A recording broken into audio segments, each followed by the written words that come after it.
back, everyone. As promised, I said I was going to come back today and get another video out for you. Shout out to everyone. Happy Sunday. I hope everyone is well. I hope their weekend turned out to exactly the way how they wanted it to happen.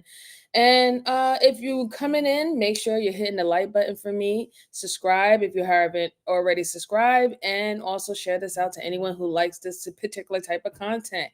Let me give a warm welcome to, it seemed like the boys showed up today. The boys showed up and showed out today.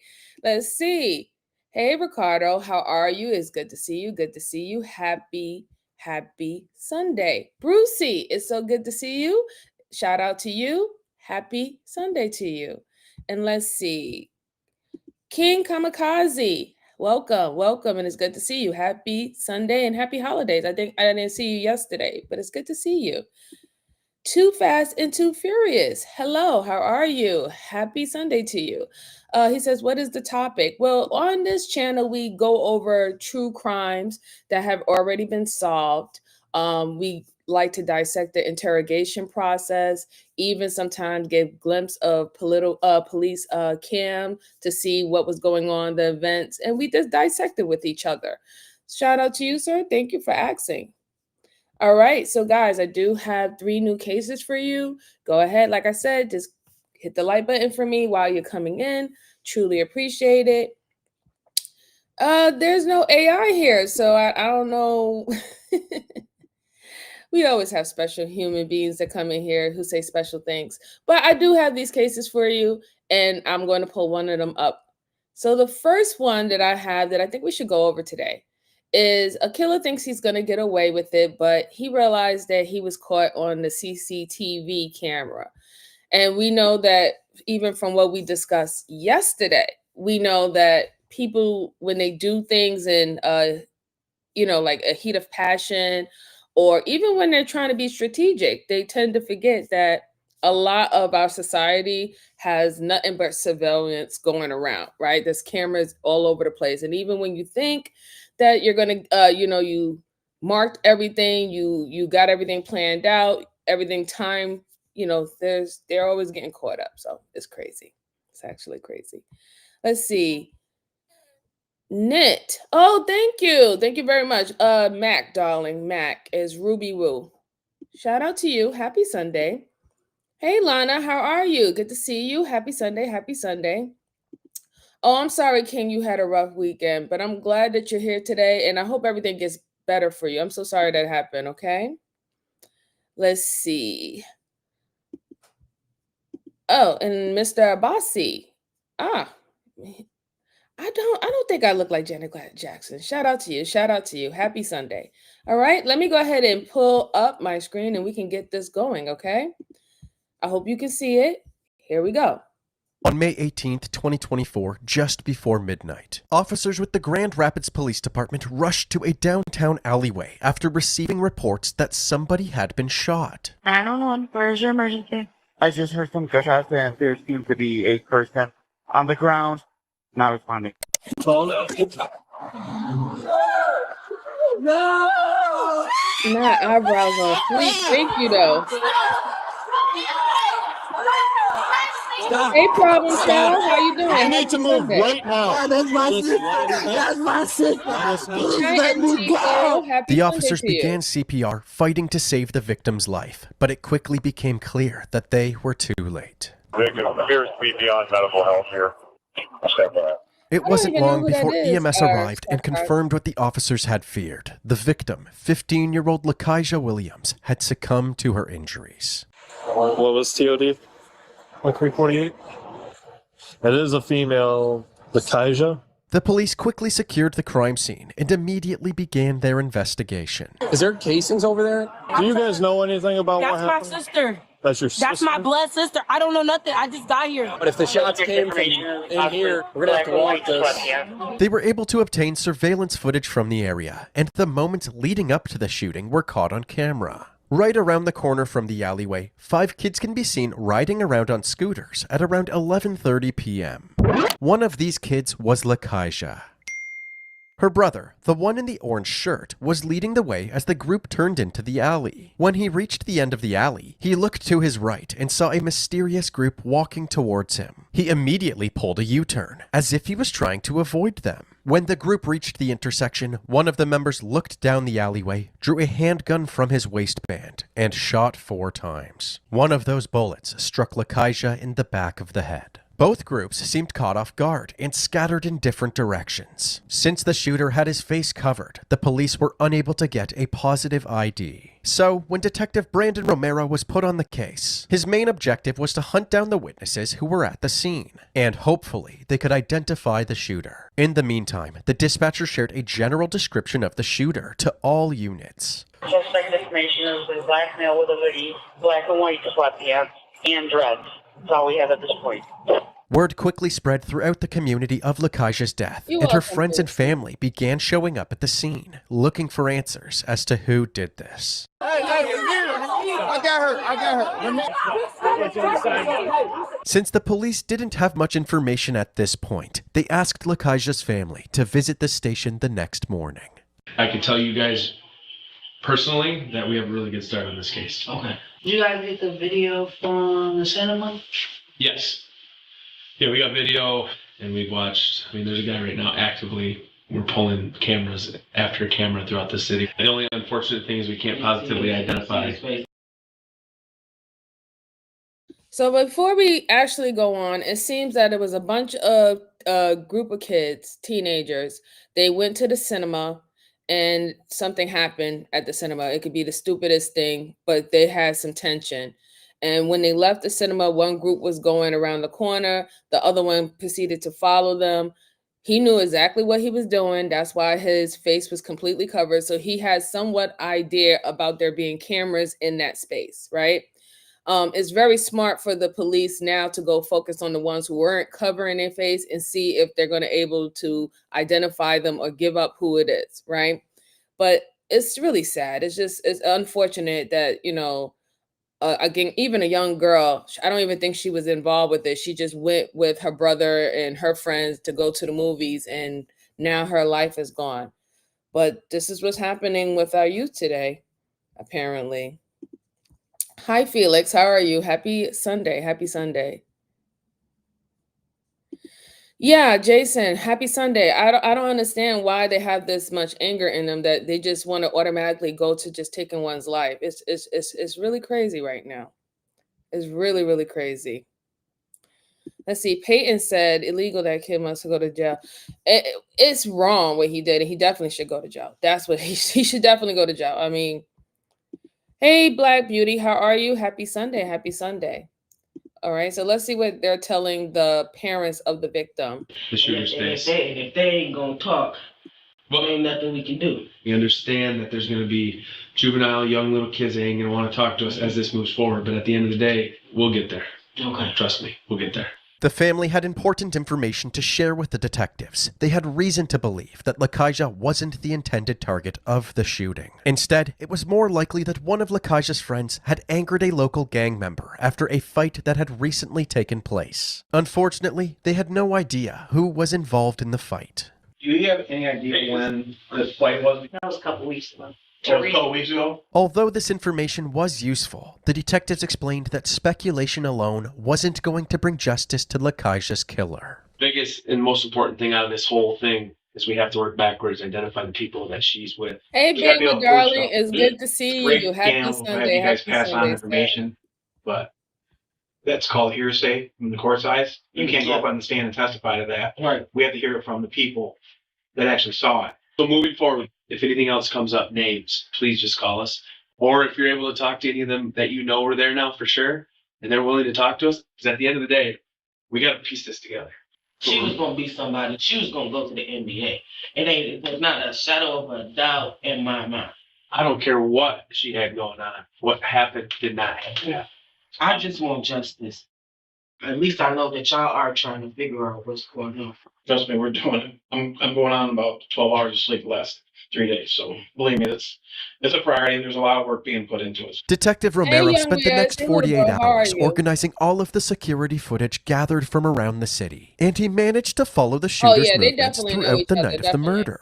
Nothing seemed out of the ordinary as the shooter spent the night roaming the streets of downtown Grand Rapids. He picked up some friends along the way, and eventually it was the same group of people that were present during the shooting. Unfortunately, Detective Romero still couldn't identify who this suspect was because of the mask he wore all night. However, after the shooting, about 2.5 blocks away from the scene of the crime, he was finally captured walking down the sidewalk without a mask on. He eventually met back up with his friends, and they got in a car and drove away. Now that he had a better shot of the shooter's face, Detective Romero asked Lakaja's sister and one of her friends to come to the station for an interview, hopeful that they could put a name to the killer's face. You guys know why you're here. Yep. Do you understand? Right? We are investigating what happened to your sister. What do you know about what happened? I was at home. I was supposed to meet her downtown. But then, literally, like 30 minutes after they got downtown, I got a call, and then it was like, look, how'd you got shot? And I was like, what? By who? Okay. I'm going to show you a video. I just want you guys to tell me who it is. Okay. Yes, that's Josiah Pittman. Why is he not? That's irritating. Clear as day. 18-year-old Josiah Pittman is a troubled teenager who also happens to attend the same high school as Lakaja and her siblings. He lives in a rough neighborhood in Grand Rapids where gun violence is common and death is frequent. How do you know Josiah? I knew him since I was in middle school. I'm telling you, that was every day. Yes, okay, we had almost every single class together. Like, Oh, really? yes. Okay. But we still like kept in touch. Like, Well, even whoever after he Lakaja was died, going I did after text him. wasn't the Kept person everything who cordial. became Like, the I didn't victim. even know nothing. I just asked He him was before, reckless like, with a weapon. you He killed shouldn't even Lakaja, and he told had me a no. weapon. He lied. So, but I will go and identify that, but I will go, if he go to court for this, I'm going to be at every single one. I don't care. And at least I'm going to go knowing that I spoke up for Lakaja. And has he even been brought in? Do you still have enough evidence right now?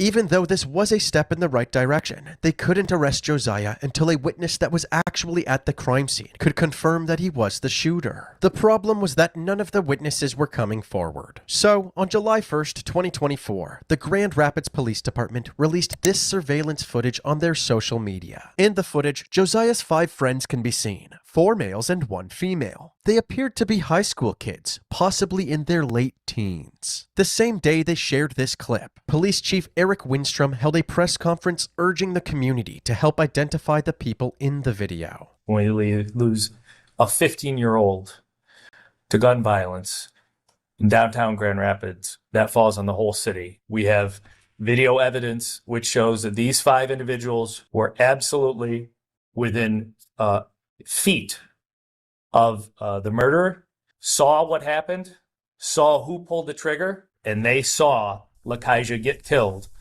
And we need to hear from them. We need to talk to them. And we need the adults in Grand Rapids, the parents, the teachers, to help us to identify these individuals, stand up, help us, and do the right thing. Shortly after this press conference, the police department received a call from someone claiming to know one of the people in the surveillance footage. Thanks to the information the caller provided, Detective Romero was able to identify this girl. He was eager to interview her, so he went to the girl's house to speak with her mother. Hey, sweetheart, Hello. dear. How It's are good ya? to see you. Happy Sunday Do you have a to daughter you. by chance? If you could explain to her, she's not a suspect. Okay. But it is very important that we talk to her, okay? Okay. Tell her, give me a call. Okay. Awesome. Thank you so much. I appreciate it. Take care. Although the girl's mother seemed cooperative, 20 days passed with no word from the witness, and the investigators were beginning to lose their patience. Detective Romero decided to contact the witness's mother again, this time by phone, and he explained that there could be serious implications if her daughter didn't tell the police what she knew.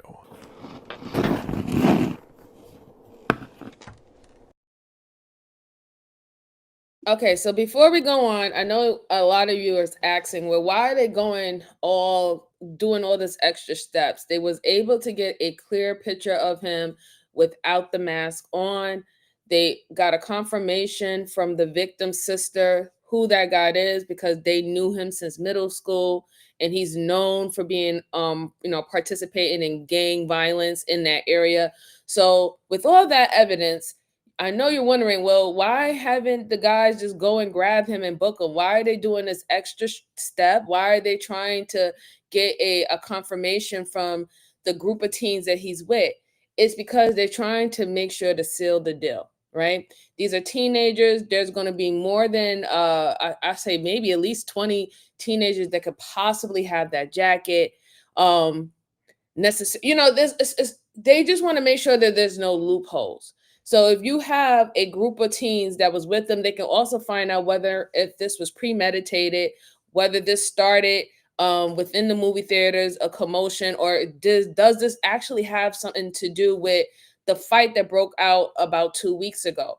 So that's why. So he can, when they do bring him in and he get charges, he'll get the correct charges for everything that he did from beginning to end that led up to this young girl losing her life, and terrible, getting shot in the back, being scared, running. That's just terrible. So terrible for a young girl, to happen to a young girl, any young children, and it's bad that it was another teenager who did that to a younger teenager, right?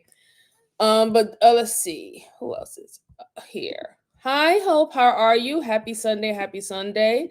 Harrow, how are you? Happy Sunday. Happy Sunday to you. And let's see.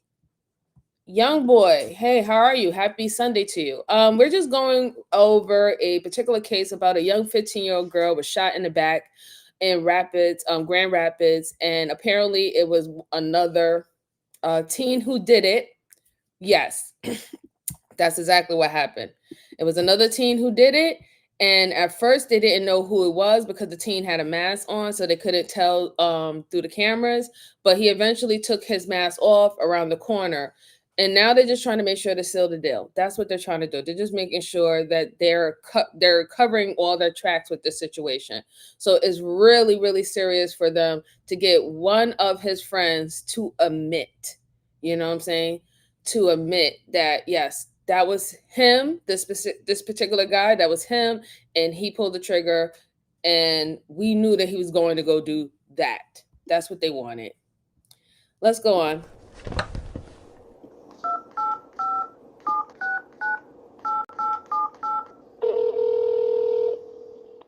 Detective Romero. Hey, how are you? Yeah, it's truly. Well, I can explain a lot of things to you that will probably ease your mind. There was a homicide that occurred down in the city of Grand Rapids. Happy Sunday, dear. Happy Sunday. Identified your daughter as being one of the, I'm going to call her a witness because that's what she is. I can tell you this right now. She was within feet of the individual who fired the shots. And now, do I believe she knew that it was going to happen? I don't.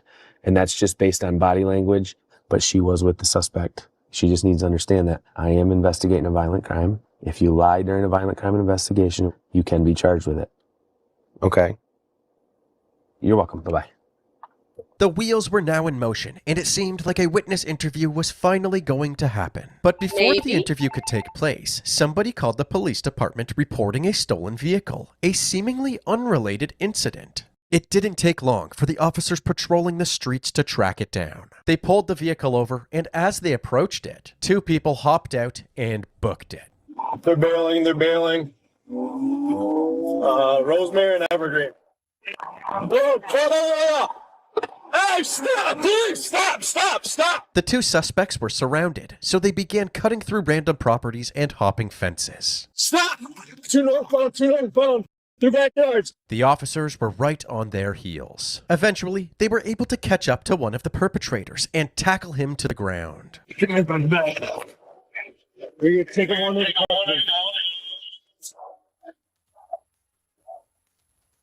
What's your name, man? Josiah. What's your last name, Josiah? Pittman. What is it? Pittman. The officer had no idea who Josiah Pittman was until he checked his record and discovered that he was the prime suspect in Lakeisha's murder. All right, man, you can step on out. Josiah was closely monitored, while Detective Romero was informed that his murder suspect was in custody for an unrelated charge. Although this seemed like good news, they still hadn't sat down with the witness to confirm that Josiah was the shooter, so they decided not to mention the murder investigation. They charged him for stealing the car and fleeing from the police, and Josiah was released on bond. Soon after this incident, the detective was finally able to sit down with the witness. She believed the shooter was in the car with her on the night of the murder, but she wasn't certain. Okay, this guy, the guy that had a white balaclava, Was he sitting in the front passenger seat of the car? Where were you sitting again? I was in the very back. Driver's seat. Did you know anybody had any weapons inside the car? Did anybody talk about having any weapons? No. Okay. So just on this picture, I just want to make sure I'm clarifying. The guy that had a balaclava. Don't know his name, but front seat passenger. And you're certain that the other individuals that were in the car, you don't know them by any type of names. Okay. Well, I didn't expect any of this to happen. Right. Did he have this face mask on the entire time? No. I don't think so. So if you were to see a picture of him, would you be able to tell me that the person who's in the car? Okay. Okay, I'm going to show you the video here captured from the downtown area. I just want you to tell me if you recognize the individual. It's only a 9-second clip. Happy Sunday. Okay. This is about a 15-year-old girl losing her life. Seems like it was young teenagers. The detective finally had what he needed for an arrest, a witness who confirmed that Josiah Pittman was the shooter. Investigators quickly tracked Josiah down to a residence in South Grand Rapids, and Detective Romero assembled a fleet of cruisers, a K-9 unit, and a SWAT team to execute his arrest. A drone was also deployed, so if anybody went in or out of the house, law enforcement would know. Suddenly, one of the units noticed somebody down the street that looked like Josiah. S1 is locked downtown, all black with red shoes on. P9 and SRT want to make initial contact, please. Moving in. The units surrounding the house stood by while the SWAT team moved in on Josiah. He's compliant. However, it was a false alarm. The person they saw was just a random guy. So, the officers surrounding the residence were given the green light, and they ordered Josiah to come outside. Josiah, we have a K-9 on scene. Do not attempt to flee. We're not here to hurt you. Do as you're told. You will not be harmed. Exit the front door with your hands up. Hands up! Hands up! Put your hands on your head! Hands on your head! Put your hands right back up! Josiah slowly exited the house, carefully following the SWAT team's demands. Start walking towards us. Just listen to what we say. We got him. He was put in handcuffs and placed into the back of a police cruiser. Lean back. They transported him straight to the police station and brought him into the interrogation room for questioning. Do you have any idea why you're here? At all? I just want to bring your attention back to May 18th, and it's specifically in the downtown Grand Rapids area. Do you remember anything about being down there? No. No. Did you happen to hear about a 15-year-old girl being shot in the downtown area? Yes. You did see that? You think it should happen to the person that shot that girl? You don't know? Hey, This entire incident happy was Sunday captured to on you. camera. And I want to hear your side of the story as to what happened. I want to hear it from Josiah Pittman. I don't recall. You don't recall? Do you recall being there? Is it possible you were there? You were not down there? I don't know. You don't know? This is your opportunity. I don't remember. What's that? I don't remember. You don't remember? Okay, so all of this is just strategy and tactic to this young man. He knows don't go well. He was there. He knows what he did. But he thinks that the coast is clear because when he did the shooting, he had a mask on and they could not identify him at the time. But he slipped up because when he thought that he got around 3 blocks away, he took off the mask, right? So he wouldn't look suspicious, right? Because he knew that the police that was on the scene would be looking for someone within his, with his getup on and a white mask on. So he took off the mask. He doesn't know that a camera on the street picked up his actual face. He also doesn't know that they got a witness, a young girl that was in the car with you when y'all was heading down there to go to the movies. She confirmed that it was you. She didn't know that you had a weapon on you, and nobody was talking about weapons at that time, but she did confirm that it was you who was wearing that hoodie. Then he doesn't know about the sisters of the victim confirming that it's him. He doesn't know any of this, right? This is all the information that the detectives know. because they've been working on this for like almost 72 hours straight. So right now he's trying to play cool. He's going off of all the street knowledge and tactic that he know. Don't talk to the police. Don't say nothing. If they ask you anything, say no, deny, deny, deny, deny, and just keep your composure. This is what he's doing right now. Okay. Let's see. Joy said he's lying out his teeth. Oh yeah, of course. And remember I told you about the dry mouth situation? Well, usually when people are telling lies or, you know, they're feeling anxious, they drink water or they sip on something. That's a coping mechanism to try to keep cool. And he's getting dry mouth and parched because he knows that he's lying. Hey Mia, how you doing? Happy Sunday. Callous little prick. Yeah. Yeah, the boys to spell. Yeah, that's right, Brucey. That's right. Yeah, that's and let's go on. Let's hear what else he's going to do. And I wonder how his reaction is going to be when they actually show him a picture of himself.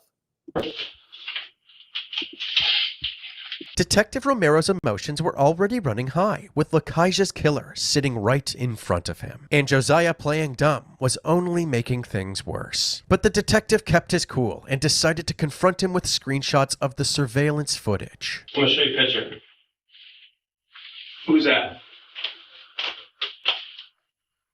So you're going to stick with a story that you know nothing about it. You were not down there. After I just showed you 6 pictures of you downtown Grand Rapids. That's your story. Hello? Yes or no? Thumbs up? Okay, yes. This is no longer juvenile stuff, buddy. Do you know how severe this is? And you're okay with it? You're okay with eating a murder charge? All I can say is we have a 15-year-old girl now that's dead. I don't think she's the target. There's more to this story. This is why your opportunity right now to tell us the more to the story. I don't got no story to tell. Clearly, Josiah had no remorse for gunning down an innocent person. The detectives took his silence as their cue to end the interview. He was booked into the county jail, and the authorities held a press conference announcing his arrest. Over this past weekend, Grand Rapids Police have arrested Josiah Tyree Pittman, and my office has filed charges against Mr. Pittman for that homicide that occurred back in May. A 15-year-old girl who was literally just riding her scooter in downtown Grand Rapids is gunned down, and the family was devastated. Absolutely heartbreaking, absolutely tragic, absolutely avoidable. We are not going to be the city that tolerates one of our children getting murdered and not following through. At Josiah's arraignment hearing, the judge read out his charges, but Josiah didn't seem concerned whatsoever. In fact, he seemed bored. The crime is called homicide, murder, second degree, which in the state of Michigan is a life offense or any term of years. It is alleged that you did carry or have in your possession a firearm to with a handgun at the time you committed or attempted to commit a felony. He pled not guilty to his charges and was denied bond. Although Josiah initially maintained his innocence, he later admitted to being the shooter and changed his plea to guilty. His sentencing took place on October 8th, 2025, 6 days after his 20th birthday. He had a smirk on his face as he sat down with his defense team. Lakaija's mom, Shakita Matheson, had the opportunity to speak to the court, and she urged the judge to hold her daughter's killer accountable. Lakaija's death did not only take my daughter, it shook my entire family. My other children are grieving deeply and live in. So a lot of people is asking why I'm not speaking, because a lot of this is self-explanatory, right? If you know anything about when it comes down to gang violence, the reason why he couldn't talk is because he did not want his family to to pay the price for him speaking. He knew that not only are the detectives wanted to get a confession of him about unaliving that girl, and she wasn't a target. They wanted to know who was the actual target and why. Because if you have other detectives that are working on what's going on with the gang violence in that area. They want to get to the head honchos, who's the leaders of these groups and stuff, right? So it would have led to a bigger case. It would have led to a RICO case. And he knows by him being one of the pawns in these big organizations, he knows if he would have opened up his mouth and said who he was really trying to target, and they would have caught him, brung him into questions and stuff like that, and that would have gotten anybody else involved, that would have been something for his family that they would have to deal with. The reason why now he decided to say, first he said he was not guilty, and then now he said he's guilty. The reason why he decided to do the guilty, because he can actually get a term date, right? Depending, it doesn't matter whether it's 25 to life, whatever, now he'll actually get a date and how much time he has to do. By him saying non-guilty and not compliant, they can hold him into that jail for whatever time they want to, right? And you can just pretty much be stuck in limbo or somewhat like in purgatory without whether you got charged with this or they're gonna charge you with this or they're gonna charge you with that, and you don't want to be stuck in purgatory, right? The best thing that any inmate can possibly do is find out, hey, if I'm gonna if I'm gonna get 25 to life, am I gonna get 15 years? Am I going to get manslaughter? If I'm going to get second degree murder, if you want to actually get a time for whatever sentence you're going to get. You do not want to be sticking in purgatory in a jail cell, still going through everything that you're going to go through, but you don't know when you're going to get out. You don't know nothing. You know what I'm saying? You're just stuck there, right? So that's why he changed it from not guilty to guilty. And that is the reason why he decided not to say nothing, because he knows street code, he knows street law, and he knows what would happen to his mom, his family, or any of his loved ones if he would have entertained that interrogation. So I just wanted to let everybody know, just in case you didn't know, this is why he was doing that. It wasn't only just being arrogant and being a little punk, whatever. Now he's a punk regardless for what he did, right? You're a punk and you're a pawn, but there was other things behind it why he acted in that way. Let's see. Stayshawn said, totally senseless and unbelievable tragic. She was a child. Yeah, she was. Hey, Big Ben, how you doing? Happy Sunday. Happy Sunday. Free Spirit said, so sick. It is. It's very sick. Yes, Joy, is very sick. That's the problem with these when they get, these young kids in a young age into this gang life, drug life, and stuff like that. They don't really know until they're too far deep in, and they can't go back. They don't know how many people they're infecting. They just think that it's always just them. I'm able to take the L. I'm able to take the charge. I'm able to take, me losing my life over this BS. But it's not that simple. You literally you put a target on your whole family when you join into these type of things. But let's go on. Fear that the same thing might happen to them. I lost my son in 2011 to an unexplained death. And while the pain is unimaginable, the loss has been even harder to cope with my daughter. I hope the person responsible is held accountable for their actions. I share this not out of anger, but out of honesty, to make sure my daughter's life, my pain, our family's experience is truly heard and remembered. Thank you for allowing me to speak. In response, Josiah's attorneys did everything they could to vouch for their client, explaining that Lakaija's death was the result of Josiah's trauma-filled upbringing. Mr. Pittman is a person who was a child in our community, who was raised in this community, who was subjected to incredible difficulty as a young individual, as a young child. And he saw his parents being incarcerated. He saw days where he had no parent oversight. He was often moved from home to home. When you have a young child who is at a young age looking out his window and seeing a gunman try to shoot another person, when you're having a young person who knows that individuals that he is closely associated with are involved in gang violence and knows that because of his connection to those individuals that he is a target, that he has in fact been targeted in the past. It created an immense trauma mindset to be quite frank. And it created a situation for Josiah where he felt he was in a constant threat of gun violence. They make the most So how does it money. stop? How does the cycle, I mean, generation to generation, or at least in this case? Your Honor, I wish I had an answer. And Same here. And I think the reality is, I've known Mr. Pittman for a year now since he got arrested on this. And slowly over time, he opened up. And the first ways that he opened up was showing profound remorse. Mr. Pittman's remorse is true. Josiah was also asked if he had anything to say. He read the message he had written aloud, apologizing to Lakaja's family for his actions. First, I want to apologize to the victim family for the sinful act that I committed, causing them great pain. Even though Lakaja was not my intended target, I was wrong none of the rest for letting the devil take control of my actions on that horrible day. I hope that the Lakaja family and friends can find it in their heart to forgive me. I understand them fully if they refuse to do so, because forgiveness is a gift that I honestly do not deserve. After taking everybody's statements into consideration, the judge handed down Josiah's sentence. It's going to be the sentence of this court that you should be committed to Michigan Department of Corrections to first serve the 2 years on a felony firearm.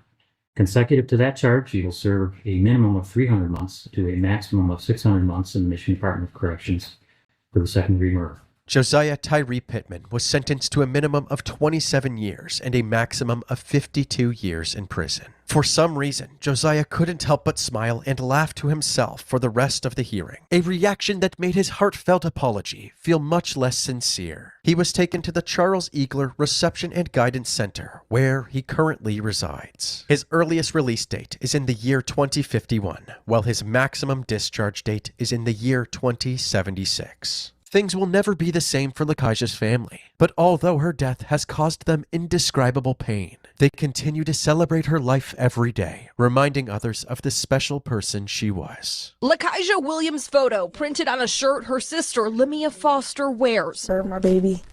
I'm gonna cry.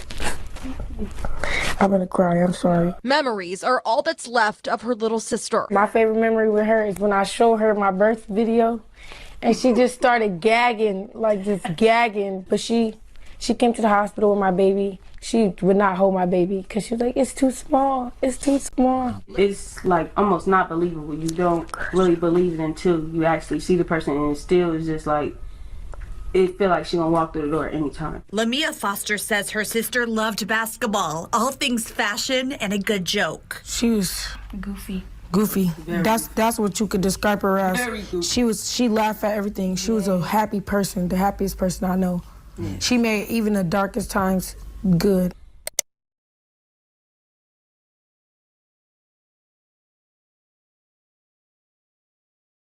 Prayers to that family. Prayers to that young girl who lost her life so young. It's unfortunate. It's a terrible, terrible, terrible situation. And I wish, our youth would stop doing stuff like this. Hopefully they'll understand, there was more than just one life, destroyed and taken in this situation. That young man, the shooter, he destroyed his life. And even though he thinks it's funny, now it ain't funny when you're in a penitentiary. It's not funny. And the things that happens to those men who goes to jail is a lot of things that they don't get to talk about, or they can't talk about when they do so happen make it out, right? Because there's always a chance that they might not even make it out. So that's a very sad thing, very, very sad thing. Yeah. Hey, Miss Joanne, don't worry about it. Don't worry. Happy to see you, dear. Happy to see you. Happy Sunday. Happy Sunday. Hi, M. Bells. Thank you very much. And happy Sunday to you. Happy Sunday. All right, good folks. I have another case for you. So go ahead and just hit the like button for me. Truly appreciate it. Helps the channel. Or you can hit the down button. It still helps the channel. And we're going to get into it, okay? So the next case that I have for you good folks is about cops. They discovered that 6 bodies was left. So apparently we know that if there's more, and I think it's more than one body at the particular time, you can kind of feel that that's a serial killer. So we might have a serial killer case on our miss. So I'm going to go ahead and pull this up for you, and then we will get it started, okay? I hope you can see my screen, and here we go. When the police responded to a 911 call, they had no idea they would be chasing a serial killer over the next couple days. The 911 caller told the police that her boyfriend and his friend had just been shot on her front porch. When the police arrived on scene, there was no sign of a shooter, so they checked the caller's home to see if the shooter was hiding inside. Up here, there's one there, one up here. All right. You're most welcome. Thank you for coming here. Looks like he breathed. He didn't. Yes, it's Sunday. Shout out to you. Let's go. I'm holding here. Police department, anybody Thank you so much, Felix. I appreciate you. Anybody else inside this residence, come out with your hands up. Clear. Clear. Come out with your hands up. Got you. Clear. Right now, you got a room here to the left, I'm going to the right. Got you. Hold the leg if you don't work right. Go ahead. Clear here. Anybody see that? No, it's clear. Right. We're with you, go forward. What's up means at the bathroom? Got you. Sheriff's office, anybody in here? No PD. Go ahead and step in, clear that, make sure there's nobody behind the door. I'm with you. Bathroom clear. After clearing her home, the police spoke with the caller. She told them that she heard 6 shots, but it was unclear who the shooter was. The gentleman, Jim Bug, really basically came in the door, asked me to charge his phone, he said, hang out on the porch, shut the door, 6 gunshots, 57. From where? Out here. I'm in the house, cleaning up to this. Do you know where they were coming from? No. I've got a black male victim that's down the front steps on the porch. I've got a white male victim down on the porch. The corner is en route. Either one of them the shooter? At this point, we don't know, sir. Did they see what happened, or do you know? That I'm not completely sure. Once I get some more information, I can either text it to you or I can call you back. The police began to assume that since neither of the victims had firearms, the shooter was still on the loose. They began looking for shell casings in the area, hoping the casings would help them find the killer. We see any projectiles underneath the porch? I've got one that smacked this wall and fell down behind this wall. Okay. Maybe another one on the ground down there. But just You didn't miss nothing. You didn't miss anything. Okay. This is just Hold on, let me get around one. one like right there. There's a strike in the wall right there. Where's that? There where I marked number 4. Just trying to see if there's any signs of I was thinking another that too. projectile down here somewhere. Both victims were pronounced dead at the scene. The first was 39-year-old Willie Boosie, and the second was 43-year-old Kevin Robbins. It was unclear why the 2 men were shot and killed. The police began to speculate that the 2 men had an altercation with an unknown male over a bicycle that may have been stolen, but they were unable to confirm this story. As the police continued their investigation, they would get another report of a shooting only a few miles away at an apartment complex. This time, it was only a single victim, 39-year-old Warner Parks. Hey, excuse me, sir. Excuse me, sir. What's your father's name? Warner Mandrell Parks. Okay, how do you spell his first name? Warner. Warren? Warner. Warner, okay. Okay, so Warner Mandrell Parks, and it's 32081? Okay. All right, so Warner.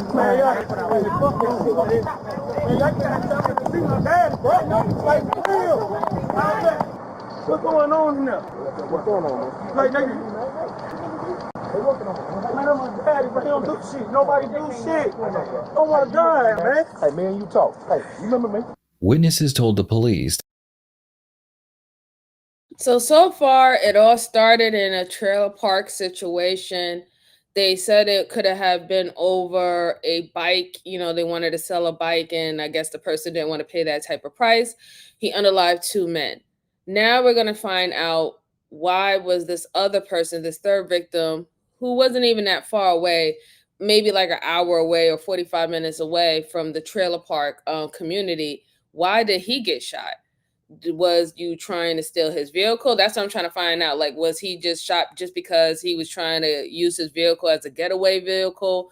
Was this someone that he knew? You know, these are things that they have to start thinking about while they're trying to secure the scene, right? But so far, that's 3 victims. That's already looks like a killing spree. I think when we get to like I guess victim number 4, we'll probably get a little bit more details, but right now it's just a lot of chaos. A lot is going on in neighboring counties and towns right now. Let's see. Yeah, so young. Yeah, definitely. So young. Felix said a lot is going on. Yes, a lot is definitely going on. She said this is Joe said this is a crazy case and it's getting all crazy. Yeah, it's getting really crazier. I'm telling you. Hi, how you doing, Brittany? How you doing? We're going over a potential serial killer, but it looks like right now it seems like it's a killing spree. It's just this person is just going around unaliving men that seem like to be in the age rank of late 20s to mid 30s so far. Happy Sunday to you. That Warner had been standing outside in the parking lot when a vehicle pulled up, shot him, and then drove away. So you didn't move him at all? You just flipped him over? Yeah, just flipped him over. So was he laying face down? Like side. He was laying like, okay, all right. I'm trying to figure out where the shooter may have been. You think he came from that way, from this way? Somebody gave me a knife and I cut the shirt off. Okay. And I felt right here on the side. And I felt this on. And you didn't feel a pulse? When I did this, I didn't really. Car rolled bad. It was a car? The car rolled bad. He only shot him. 143. Who lives here? You did? Can we go inside and look and see if this went all the way through? Have you ever seen this hole before? Officers were able to recover shell casings, which matched the ones found at the previous crime scene. Despite there being so many witnesses, everyone was too scared to tell the police who the shooter was. That is, until a 10-year-old decided to be brave and tell the police the name of the shooter. Who else? Was anybody else right in here in there with you when they were talking to you? I know there was a couple of people. My little boy seen it. My little boy said he seen the whole thing. How old was he? Little boy, he 10. 10? 12. Did you tell the detectives that when you talked to them? I got you. We ain't gonna bring him out here in front of everybody, obviously, if y'all don't want to. You got him? All right, just let me know. I got a 10-year-old boy that says he saw everything. Said he saw the whole thing happen. His mom's going to get him now. Okay. Mom's going to she said she didn't want to bring him out here and all this, but then she said, yeah, it doesn't matter, I'll bring him out to you. So I told her just to hang out and we'll bring him. Okay. All right. I figured maybe one of y'all want to talk to him. I know y'all got 100 things going on. I get 162 to find out. Guy right there, white shirt on. He said his 10-year-old son saw everything, the whole thing happened. Mom's going to get him now, and she said she's going to bring him out. Okay, instead of making it a scene? Yeah, that's what I told her. I'm going to introduce him to the coolest cop I know. No. After speaking with the 10-year-old witness, the police were able to get the name of the shooter. Local guy? I'm sure. I know Nicholas Nelson. Tattoos? I know where he stays at. That's his right address. So obviously we could tell that the neighborhood knew this person.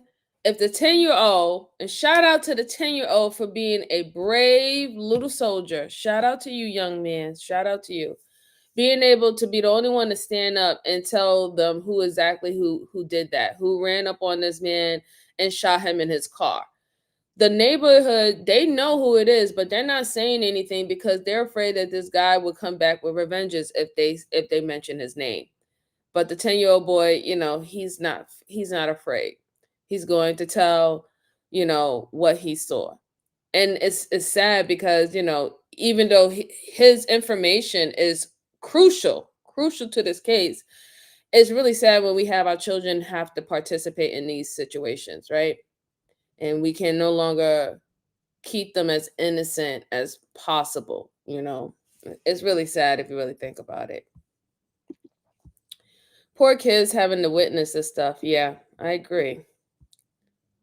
Oh, that's wonderful. And Belle, that's lovely. Yes, that's a good degree. Yeah. And it does need to stop, definitely. Wow, a 10-year-old, that's crazy. Yeah, a 10-year-old. And the funny thing about it is like, it's not even funny. Let me backtrack. That's not even funny. It's just like, he's 10 years old. He's supposed to be outside having fun. I don't know, playing video games, depending on what time of the night is, eating dinner, about to go take his late night shower, they head into bed. He shouldn't have to go through this. It's really sad if you really think. It's just so sad. But let's go on. Yeah, I just talked to him like a couple days ago. He told me he lives there. What did you talk to him about? Remember, well, it may not have been a couple days ago, but a couple weeks ago when that stolen car, and we got it at What kind of car was it? Was it a brown Crown Vic? older model, I think. Was it for the tag on I think so. Did you do a report? Marcus did a report on it. I think it was a Crown Vic. He's a pretty easy guy to identify. He's a big dude, swole, tattoos all over him. The police finally had the name of the shooter and the make and model of his vehicle. They believed that the shooter was 38-year-old Nicholas Nelson and that he was driving a Crown Victoria. Before they had a chance to find Nicholas, they received reports of yet another shooting at a local hotel. This time, when the police opened the hotel room door, they would find 3 more victims lying on the floor. 32-year-old Tangela Molden, 58-year-old Monty Ballard, and 37-year-old Michael Lang. There appeared to be dozens of shell casings on the floor, all from the same weapon. The shell casings matched the ones found at the previous 2 crime scenes. The police realized that the killer had no respect for human life, and the longer he was allowed to remain free, the more people he would kill. They had to catch the killer fast, but they had no idea. Yeah, so at this time, it's no longer like it's not even like a killing spree. He's really acting and operating as a serial killer.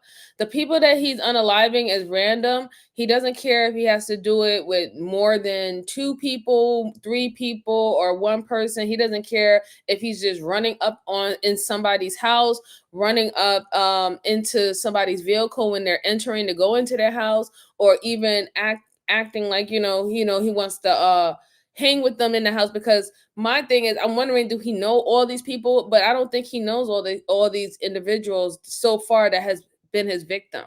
I believe that this man, he's in the bloodthirst trance, right? Like some people, when they experience unaliving someone, they start to have a bloodthirst. They start to create a bloodthirst about it, and now they want that high and that adrenaline, that euphorism that they got from unaliving a person. They need it like a drug. It becomes very addictive to them. So they just, any little move, oh, I'm just gonna end somebody. Like, you could look at that person wrong, and now they're gonna end. They're gonna end your life. Oh, you crossed the street. I'm going to end your life. You didn't hold the door open for me when I went into the gas station. Now that's a reason for me to end your life. And it just keeps on going and going and going. And that's what I believe he's in. His psyche is in right now. He's in that bloodthirst trance right now. Yes, it is kind of being demon possessed. Stay strong. Absolutely. Absolutely. Keep on keeping. Yeah. Absolutely. Yep. Freaking insane. Yeah, it really is. Hey, Cam, how are you? Happy Sunday to you. Happy Sunday to you. Welcome back. Welcome back. Welcome back. Let's go on. Where he was. A few hours after discovering the body, an officer was able to locate the killer's vehicle at a local hotel. I guess that's a Crown Vic, huh? Okay. 412, 414. Go ahead, Tom. As the police were investigating the vehicle, they saw the killer walking out of the hotel. Nicholas appeared calm as he was arrested, put into a patrol car, and transported to the local police department. Nicholas was put into an interrogation room and interviewed by a detective. Tell me about your evening, Nicholas. Been at hotel, eating a little bit, went to Walmart.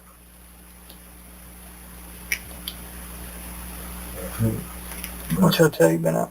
The Red Roof Inn. Red Roof Inn? Yes, sir. Been there all night? Yes, sir. What about your day? What happened earlier today? Anything significant in your life happened earlier today? Talked to my baby mama. Were you at the hotel all day, or were you out and about during the day? No, I've been at the hotel.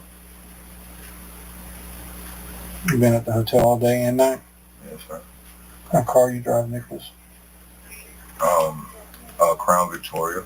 Crown Victoria? Yes, sir. Prior to going over to Joella's, where were you at? At the hotel. At the hotel? In your room? Yes, sir. By yourself?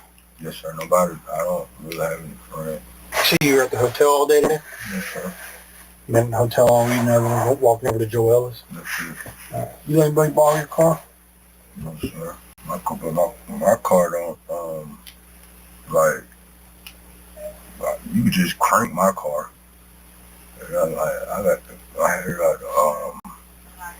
got stolen from Walmart, and I had to pull the lock thing out. Mm-hmm. So, I mean, I ain't let nobody borrow it. No, nobody borrow your car? Your car been sitting at the hotel all day? That I know of. Yeah. Did you make a police report today with the sheriff's department? I did. What was the police report about? My tab was stolen.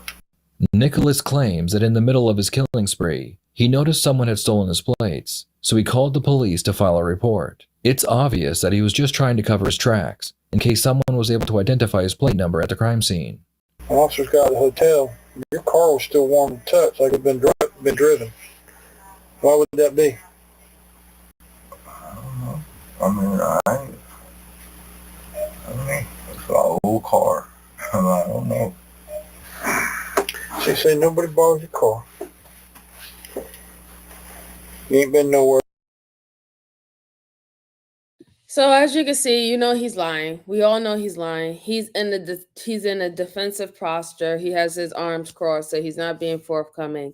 Yes, that was a whole, oh, somebody took my car. They can literally call and find out if you reported that your vehicle was stolen. If your vehicle was stolen, sir, how did you get your vehicle back when they found you at the Red Roof Inn? And even if, let's say, for someone did steal his vehicle, that process of you getting your vehicle back doesn't happen within a matter of hours. It's like maybe a day or so if you can retrieve your vehicle back from a auto theft, right? So the whole thing that he's saying, they know he's a lie. They know he's a lie. But that's what he thinks he's doing. He thinks he's being cool, calm, collective. He think that something that he's just said about his car being stolen was a good enough lie that will be convincing to them. It's not going to work. Truly, I'm trying to figure out whether or not if he's going to give them a motive, because they need a motive, right? They want a motive. I don't think he even have a motive outside of him just wanting to hurt people at this point. I'm getting very strong psycho vibes from him. He just crashed out. That's exactly what happened. He literally went over the edge. He caught the bloodthirst, and there's no going back for him right now. You can just tell by his mannerisms alone, that's where his head is at. That's where his head is at. This person had a very unrighteous heart and mind, just to let you know a person can be possessed. He's gone. He's gone. He's cool as a cucumber. Scary. Yeah. Devil possessed, praying for the families. Yeah, he's calculated too. Yeah. That's actually very, really calculated. He's a psychopath. Yeah, I agree. Brittany. Absolutely. Absolutely. Everything that he's doing is calculated. I feel for the inmates that come into contact with them. Yeah. Yeah, definitely. The video cameras at the hotel and the 10-year-old witness. Yeah, right. He's a perfect candidate for the maximum security with the 23 lockdown. I agree. He's a good candidate for that. Absolutely. Because he's a danger to a lot of people, They're trying, and see, this is the thing too. A lot of people don't understand that when these detectives do these interrogation, they're also studying you and reading you, trying to get an idea of type of what person you are, right? And why you potentially did this type of crime. They want to either put you in a category of, okay, you were selfish, you did this in the heat of passion, you did this because you was jealous, you did this for money, you did this for inheritance, you did this because, crime of passion, you was mad that your girlfriend or your man cheated on you. They want to find out what was your reason for doing something. It's very, very hard to try to find out the reason to do for someone doing something when that person is a psychopath, right? because they have many reasons why they do it. And truly, you don't know which one is showing up to you in this interrogation. If you ever looked at all the other interviews from the psychopaths from before, right? They're very disturbing interviews to watch. And I suggest, if y'all love true crime and if you have a kink for a little serial killer documentary, please go back and look at the ones that they have on record of interviews of our past serial killers, like even like the son of Sam and all the rest of them. Go look back at their interviews and break down their thought process as to when they were talking into the interrogation about why they did this, why they took this person's life, why they did this, why did they maim this person's body and stuff like that. It gets really, really, really deep. Really, really, really deep. Let's see. Felix said ego. Yep. What still shocks me is how the 10-year-old knew the name of the killer. The 10-year-old knew the name of the killer because that community knew him. He was well aware, and they knew that he was dangerous, and they knew what he was capable of doing. So this is why they didn't tell, but the 10-year-old was brave enough to tell. Just wondering if the baby mama knows he's a psychotic. I mean, I'm sure she probably do it if they're not together. I'm sure she kind of figured that out, right? Brittany said, that's right. Look, every little movement you make, they are able to analyze as well. So even if your words don't give up, they'll read you and adjust the tactics to get their mission. Absolutely. Absolutely. 100% correct. 100% correct. He is so crazy. Yeah. Yeah. He's dangerous. I definitely sense dangerous from him. Let's go on. Another earlier today, we went to Walmart, Chase Bank, Flea Market, Franklin Highway. Then you walked over to Joella's and ate dinner. Other than that, you ain't been nowhere. Nobody borrows your car. So you ain't been to Eastgate today. So why does everybody tell me you've been in Eastgate today? Good evening, Don Jones. Happy Sunday to you. Happy Sunday. I mean, people always saying Nick about something. You know what I'm saying? Why would people always say something about Nick? They do that. Why? I don't know. I have no idea. You say you ain't got no beef with nobody. I don't. But that don't make people like you. You see what I'm saying? Because just because you don't have any beef, or they don't make them like you. Me and you ain't got no problem. But they don't make you like me, or they don't make me like you. You see what I'm saying? But I don't know why people would say that. Why they say what they say, you know. The detective leaves the room and returns a few minutes later with another more aggressive detective. The first step is to either get Nicholas to admit he knew the victims or admit he was in the area when the shooting took place. Like, I don't have any friends. People don't like me. You know what I'm saying? And well, thank you. You've been perfectly pleasant with me now. I mean, I get along with some people. Okay. You know what I'm saying? But some people people just don't like me. You know what I'm saying? I don't know why. Like, I've been like that. Even my sister knows. I go. Be honest with you, up on. So this is somewhat of his narcissism coming out. Everybody don't like you. So now you're trying to say that they will willingly put this type of crime on you, a killing spree on you. They will willingly say that they saw you there even though you weren't there. It doesn't make any sense. Everybody knows your vehicle, right? They know the color of your vehicle. They saw the video. They saw the vehicle there. The kid was able to describe you and tell the officers your name because that kid know who you are, right? The same vehicle was found at the trailer park when you unalived the two individuals before. And then the same, and here's the thing, you're not smart enough because you're using the same weapon as you go to town to do these killings.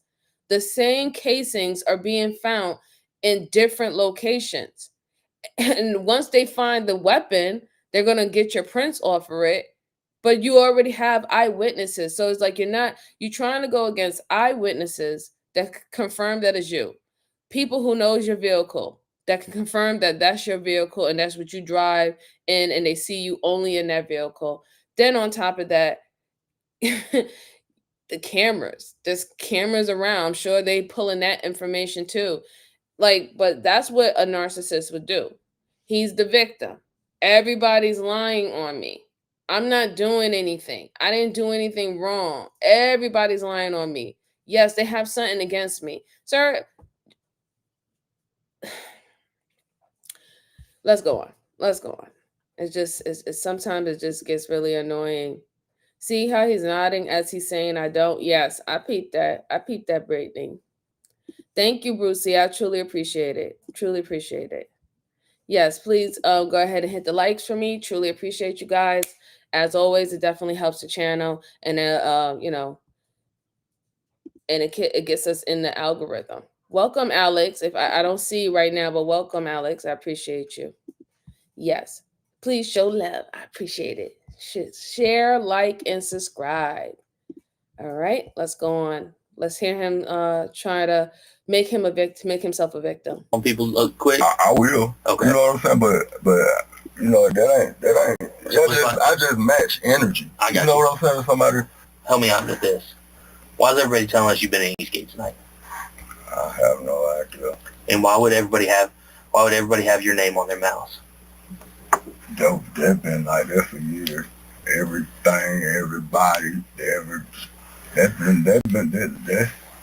I can't tell you why people. And look, I've been doing this a long time. Right. Your name has never come up in anything I've been dealing with. No, but when Todd and all them was like that, people Hey, no problem, dear, no problem. I hope you cooking good. Been around here, I ain't been in no trouble in a long time. I've been doing this almost a decade. Right. In prosecution. Your name's not popping up. There's a lot of names. Ricardo's name pops up all the damn time. Doc's name pops up all the damn time. I know all these guys whose names pop up all the time. Why is your name all of a sudden popping up in like everybody's mouth tonight? I don't know. You weren't over there? No. Did you cruise through there? No. I don't know why they was. You know Mandrell's dead, right? I don't. I've been over there. I'm gonna know that. I don't watch the news. I don't talk to people. I don't talk to nobody at all. So I don't. Nobody gave me no information. I was asking the police when they got me. So why is everyone telling us that you pulled the trigger? I don't know. I don't know. You do know. You do know why it's being said. Come on, man. Your name ain't come up in I don't know how long, and all of a sudden I got Mandrell dead, and everybody Good running. evening, Aces. How are you doing? With your Happy name in their Sunday. mouth. I mean, here's the thing. We're trying to get justice for him, right? He's dead. He's gone. He's got siblings. He got nieces, nephews, cousins. And we're trying to figure out how we can get him justice. And everybody's pointing the finger at you. You tell me you don't have any beef over there. I mean, I know. So nobody's going to be sitting there lying on you. They don't have a reason to lie on you. I mean, I don't know that. People lie. I mean, people lie. Have you done something to, I mean, we didn't go asking, hey, was it Nick Nelson? Tell me if it was Nick Nelson, right? I understand. I don't know why we're there. You and I have never met before, right? Right, we haven't. And most people are glad when they don't get a chance to meet me. It means they're having a bad day. And unfortunately right now, that's one of your days right now. Because right now, everybody is pointing their finger at you. I don't know. So help us understand why they're going to be saying it was Nick. Nick's out here doing it. I don't know, sir. I don't know. I can't explain it. I don't know. So when was the last time you were at Eastgate? I haven't been to Eastgate. Like I told them a few days, I went over there and bought some weed. I done been in tour with a lot of people. You know what I'm saying? Like I just told them, people don't like me. You know what I'm saying? Like, I get that. I get that people don't like you. People don't like me. Right. Okay. So yeah, he definitely have psycho vibes, but he's not smart. He's not smart. He thinks that by using very low vibrational manipulation tactics is going to work. Everyone don't like me. Everyone don't like me. Sir, if I think, I mean, looking at you, you look like you're over the age of 30. You should know by now that everybody don't like you. Okay? And I'm not just saying that as like just like personal. I'm saying it as as a general topic. Not everybody in the world is going to like you. That's just life. It is what it is, right? This is why we have our own people, right? We have our own family. We have people that we connect with in many different ways. We have our own forms of relationships, right? Because not everybody in the world is going to like you. So just to continue to say that, I don't know, they just don't like me. I don't know why they don't like me, but people just don't like that is so remedial.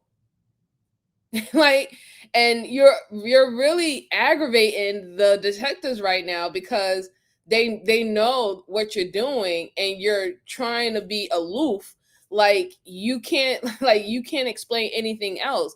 It's still not going to help you because they do have too many damaging evidence against you already. So he's not trying to give them a motive, and then on top of that, him not giving them a motive, he's not trying to link that the fact that he might know these people or he don't know these people, right? Because it hits different, right? It hits different if this is something that is like a certain relationships gone wrong, like friendships, you was dating one of them or things of that set, or a business transaction going wrong, then you just going out randomly shooting people because you snap. There's a difference. This has got to be frustrating for the officers. Yes, it is. It definitely is. Oh, thank you, sweetheart, Brucey. I'll see you later. Enjoy your Sunday. Enjoy your Sunday. Agreed. Agree. Yeah. Let's see. I mean, if he came and killed someone in my family or on my street, I probably won't like you either. Right. Exactly. Exactly. Like, I don't understand that. But let's go on. Okay? I mean, I know a lot of people don't like. But here's the problem. And it's a big problem. Your name ain't come up in a long time. Your name is the only one that I'm hearing from more than one person. Lots of people. Who you got a bad enough beef with? Look, they ain't gonna put a body on you unless they got a beef with you. Unless they might be trying to get somebody else out of jail or do something for somebody else. If you haven't been over there in weeks and you're not tight with anybody over there and you're not beefing with anybody over there, man, there is 1,000 names. There's a dozen names. They could pull any name for those boys living over on Kid Street. They could have pulled any of those names of all these other folks. Why are they picking your name? You're telling me you're not beefing with anybody? No, you're telling me you're not good friends with anybody? I'm not. So if you're not good friends with anybody, it's not one of your boys who got you in trouble with them, and they're going to be lying on you, right? If you're not beefing hard with anybody, nobody's out to get you right now, is what you're telling me. I mean, if there's somebody out to get you, if you got somebody whose ass you just kicked, and you think they're pissed at you, tell us. I mean, it could have been anybody, man. I don't know. Nicholas claims that most people don't like him, so it could be anyone trying to get him thrown in prison for murders he did not commit. This is not his first rodeo, so Nicholas is doing his best not to give the detectives any information that could lead to an arrest. I mean, who do you think, why do you think they'd be pissed at you? Gotta have a reason, man. I mean, cause, people been running around saying I'm snitching. You know what I'm saying? Who's been saying everybody? On what? Everybody, like on everything. Like everybody was saying that for years. But so when was the last time somebody called you a snitch? Nobody never called me that. Or when was the last time people? But I go go somewhere. People like try to buy some weed or something, and people looking like like I said, people don't like me, man. Like for real, because I got my own Lady and Rihanna, have a good night. I don't flop with what everybody does. You know what I'm saying? I don't. If somebody come up with something, I just go with what I feel is right. I don't go with what nobody else. I don't roll like they roll. So They look at me like, you know. The police arrested Nicholas shortly after his last group of murders. Nicholas claims he walked to a restaurant near the hotel, and he sat there for several hours before the police arrived. If this is true, then why was the engine of his car still warm? How's your car engine still warm?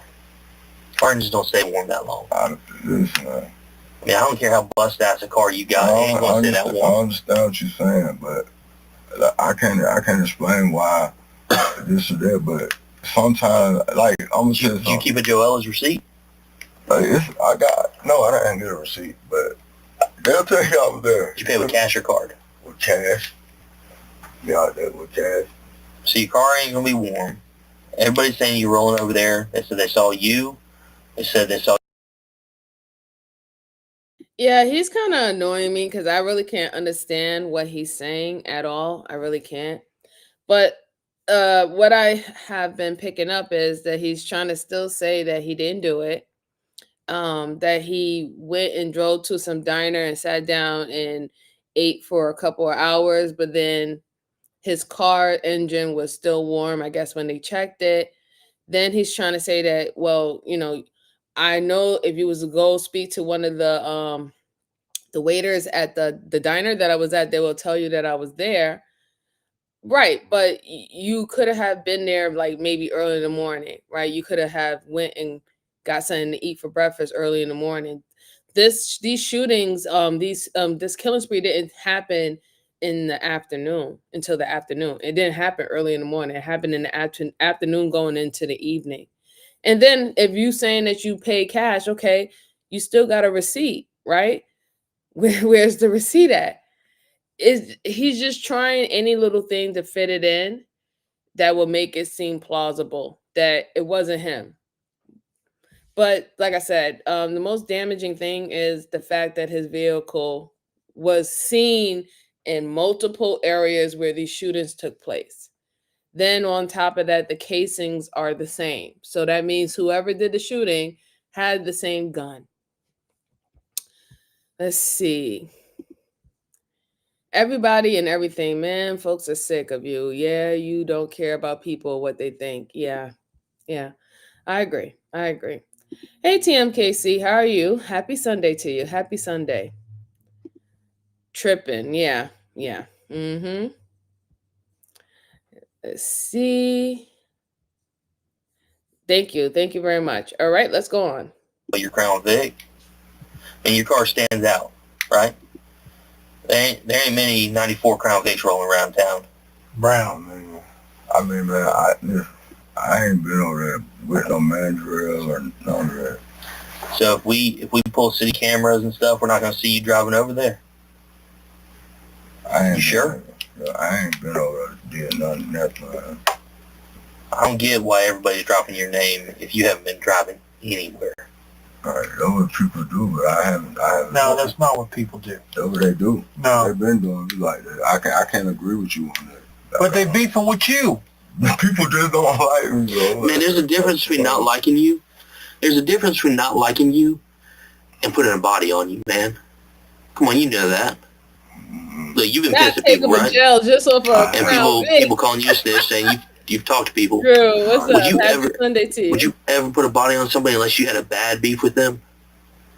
If you're gonna put a body on them, you're gonna know. They're gonna know what their beef is with you, right?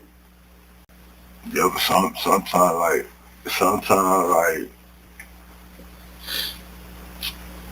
So, right now, what we got is your timeline doesn't make sense. The most non-undercover cars ever. We got a ton of people over in Eastgate saying your brown Crown Vic that you've told us you didn't lend anybody. No, I haven't lent no party. Was in Eastgate tonight. They didn't say some dude was driving a brown, Crown Vic. They didn't say people were driving a brown older car. They said Nick Nelson is driving his brown Crown Vic through here and rolled up on Mandrell. What's your beef with Mandrell? I don't have any beef with Mandrell. Why'd you shoot him? I didn't. When I heard your name, I didn't know who you were. I know who a lot of the names are, but I didn't know who you were.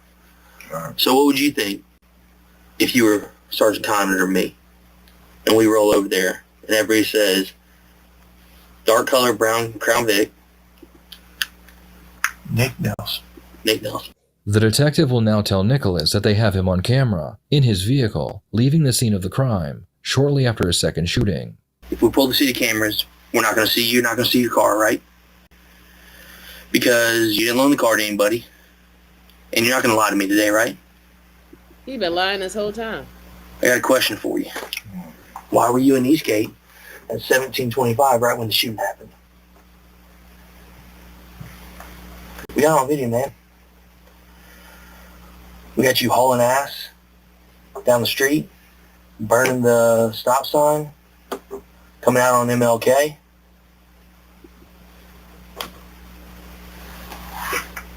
We got the video of...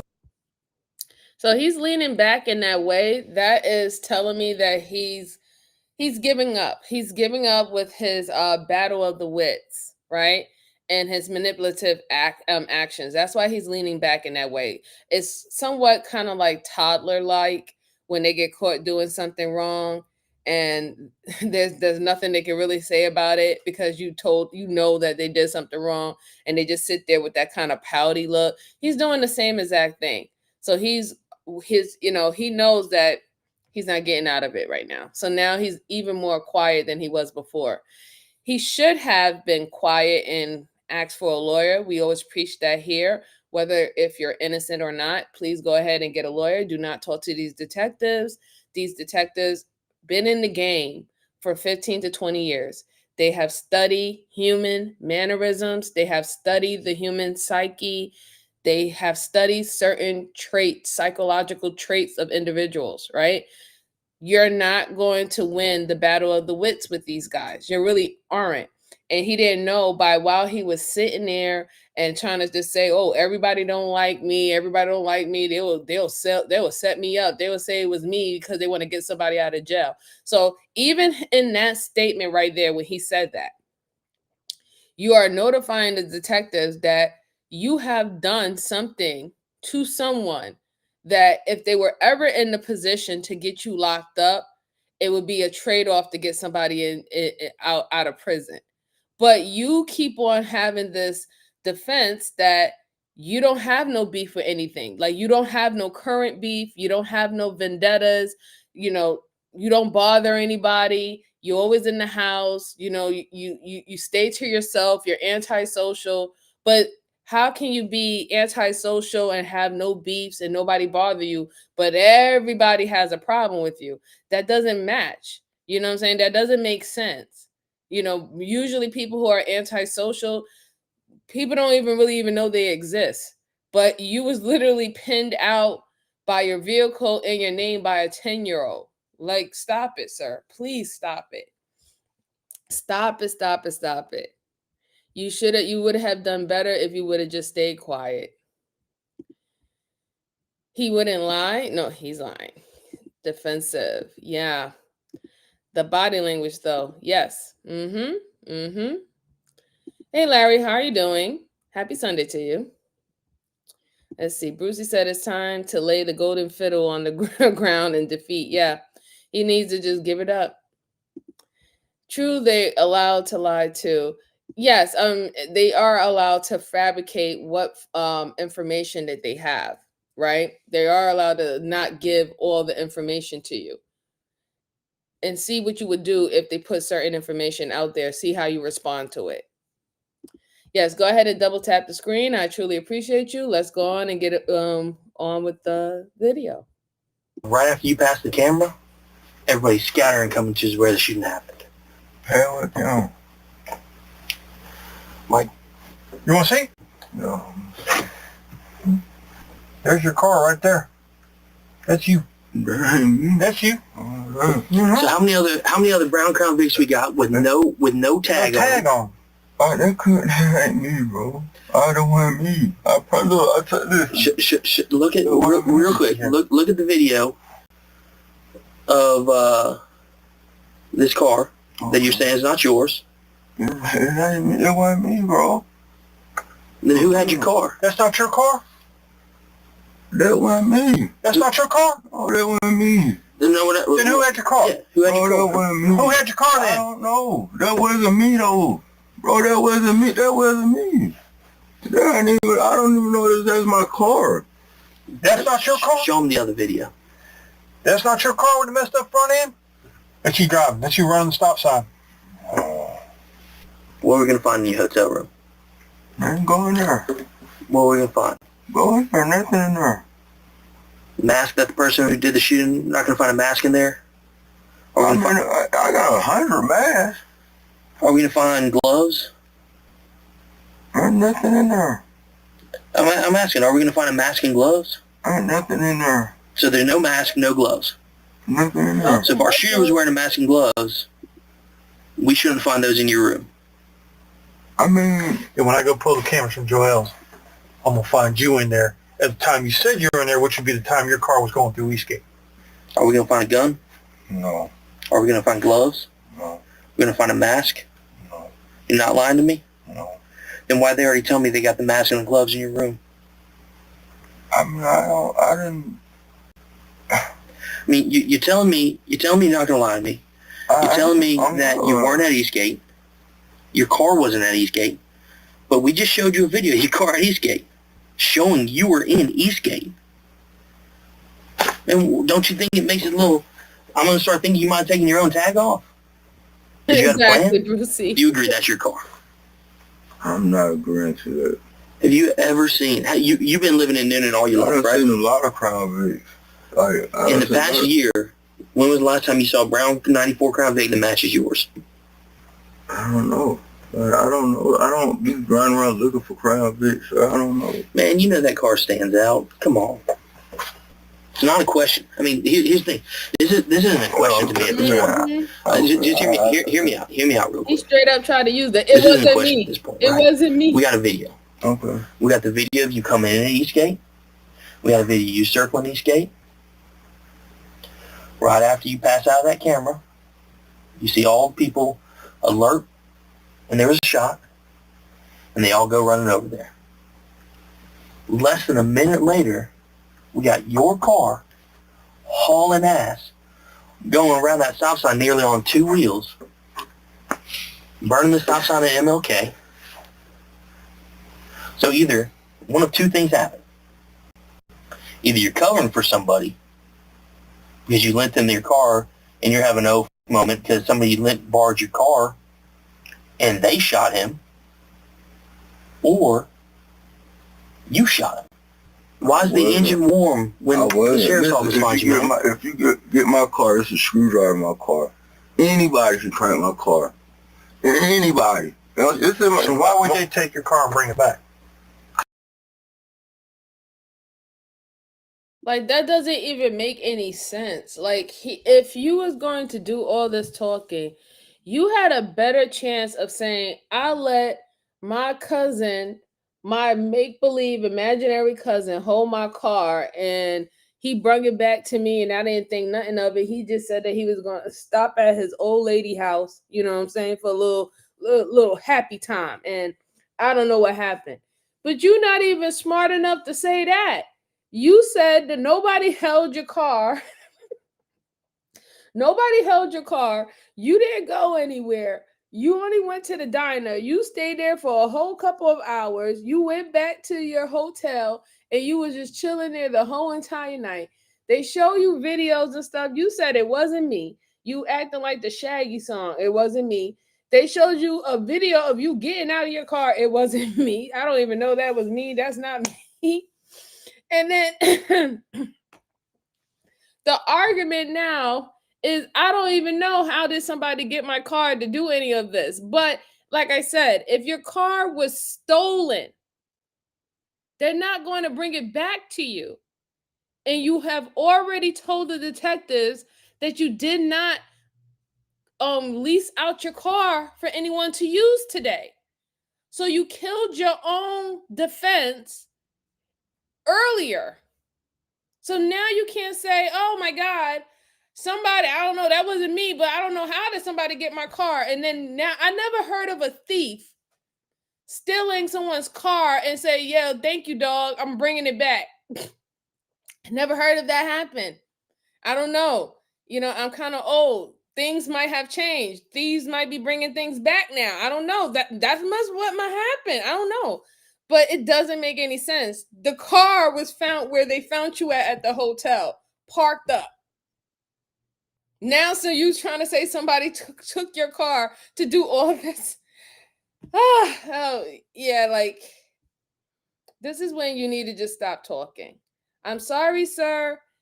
All the game that you be putting on women is not going to fly with men, and it's not going to fly with detectives that are men, right? That type of tool, you're not, it's not going to work, okay?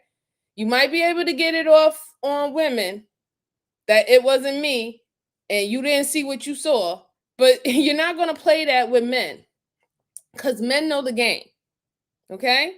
Men know the game that y'all play. He shouldn't have took this route. This was the wrong route for him to take. Cam said, he said, I mean, no. Then he kicked laugh before he said, I don't know.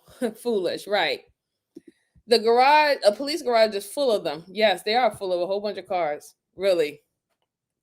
He said, Brucey said, why would they bring them? Exactly. Why would they bring it back? It doesn't make no sense. Usually people who steal cars, they chop them up and they sell it for their parts, right? That's what they sell it for. So I don't know. Yes, get the likes up for me, please. Thank you. He's in total denial. Yeah, he's oblivious. Like he's he is the dumbest liar. Absolutely. Absolutely. He is a dumb right now. So dumb. It's like, golly, why would you even say something like that? You such a goof troop. Maybe a very polite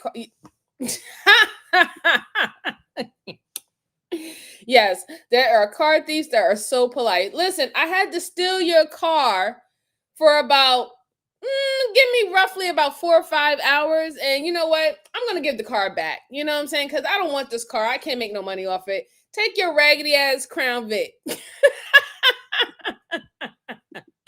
Oh, let's go on. Let's go on. I don't know. Like, it's a lot of people standing at the hotel. I don't know. I haven't been over there. I haven't done nothing. I'm telling you, I haven't been over there. I haven't done nothing. Like, I don't know. And like, I can't tell. This is like when my car got stolen. That's where I found it at, the red roof. When it got stolen from Walmart. That wasn't me. I don't know. It hasn't been cold enough. What are you wearing that mask for? Why is it on your bedside It wasn't table? me. It's a mask on my car. I'm not talking about the mask that are in your car. I'm talking about the one that's on your bedside table. With the gloves. How's it been cold? It hasn't been cold enough to be wearing no mask or gloves. Who had it on? Who said I had it on? When I came out of Joel, I didn't have a mask on. Yeah, because it was in your room. Or no gloves. Because it was in your room already. Oh. You told us you were coming straight from Joel. I did. When Sergeant Wyndham caught you. I was. Right. So that glove and that mask were already up in the room. Is dying. They were on you. Yeah. Right. Yeah. Because you came from Eastgate and put them back up there. No. I'm done. I mean,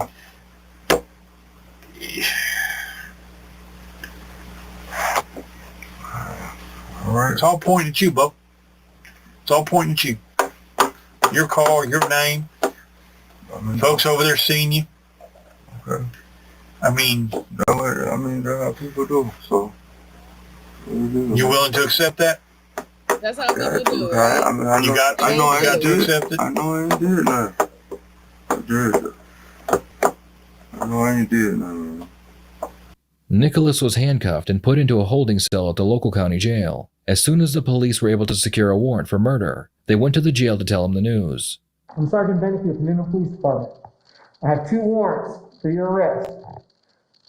Both of them are for murder. You're being arrested for the murder of Willie Edward Bussey III, and you're being arrested for the murder of Kevin Dwayne Robbins on November 5th out at 267 East Broad Street.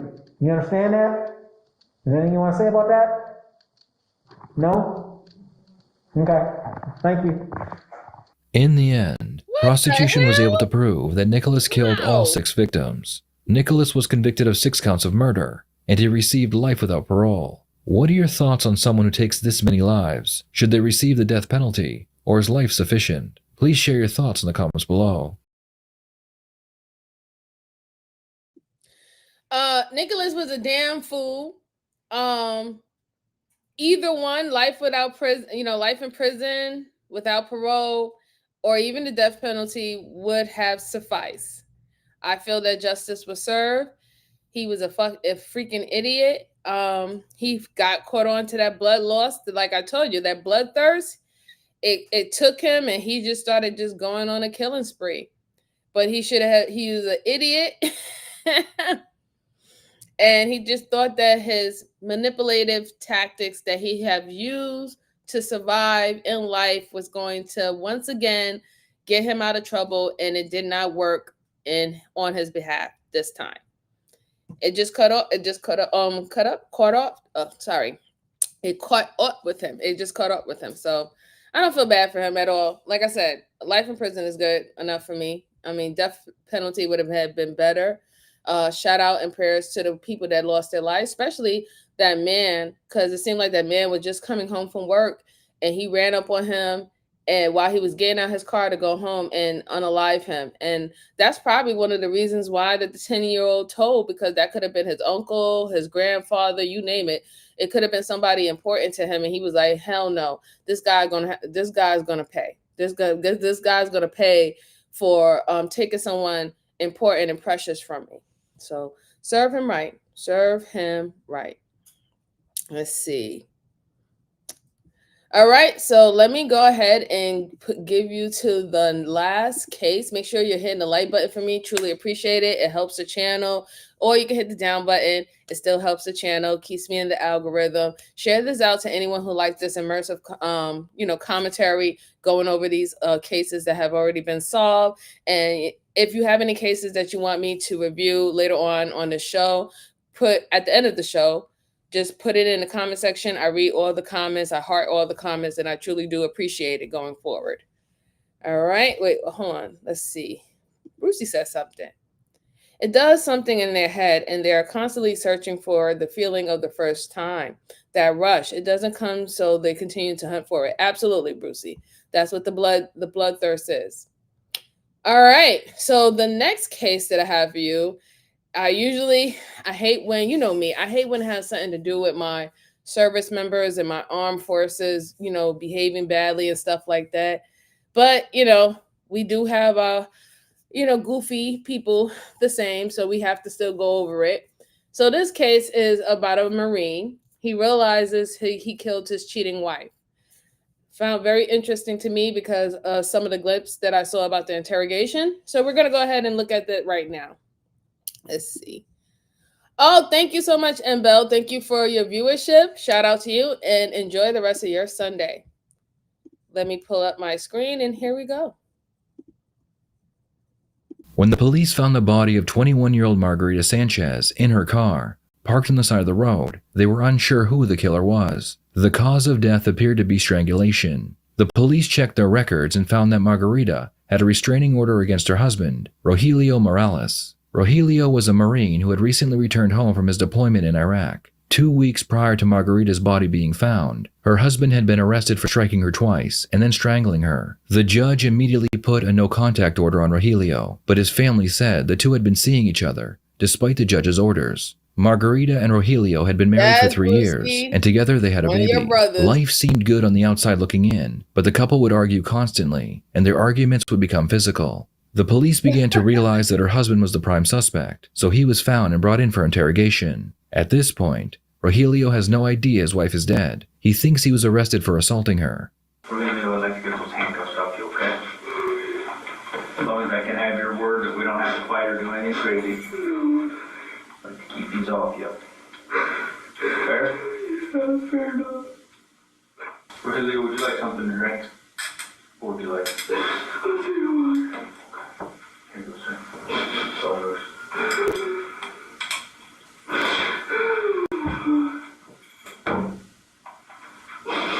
Hey, Rogelio, you mind if I try to get some information from you real quick?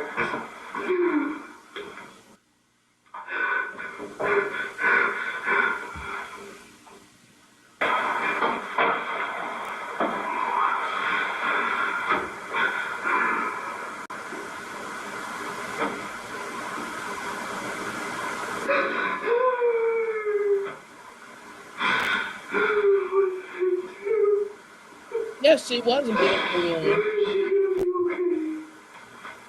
I just lost her. No, it's okay.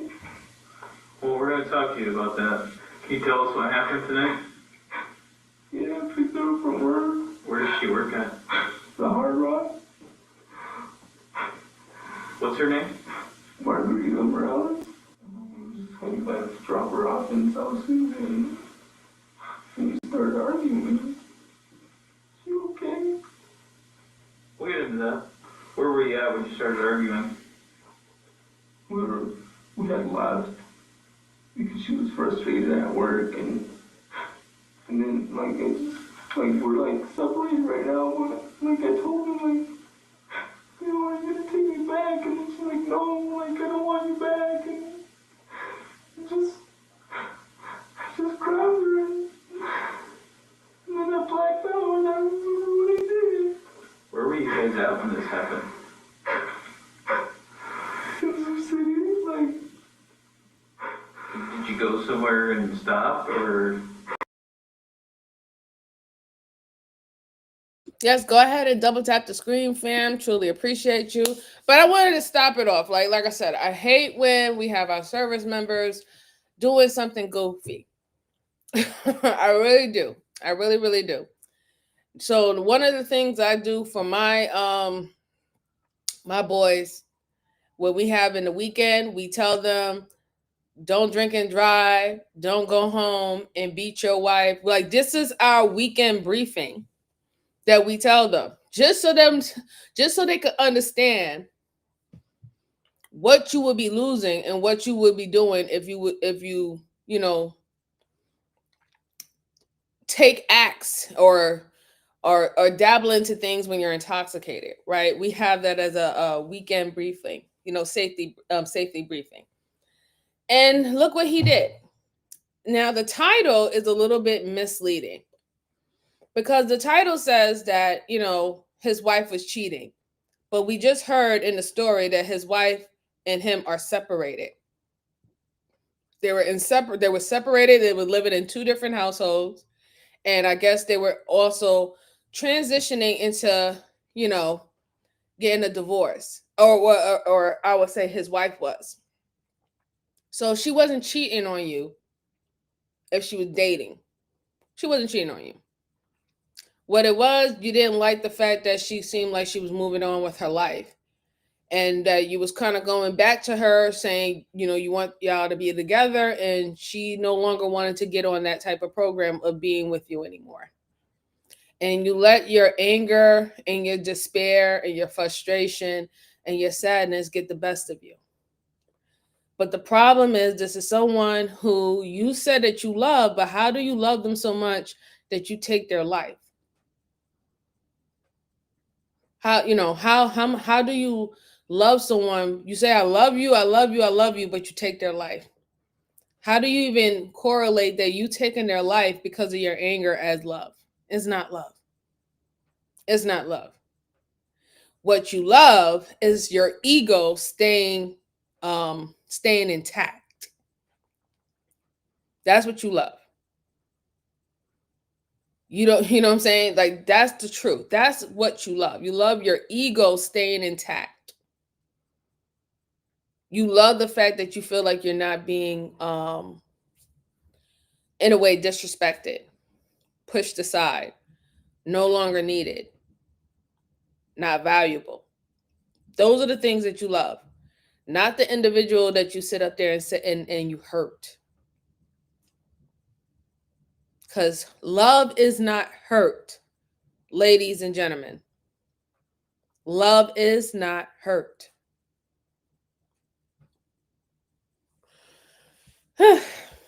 Let's see.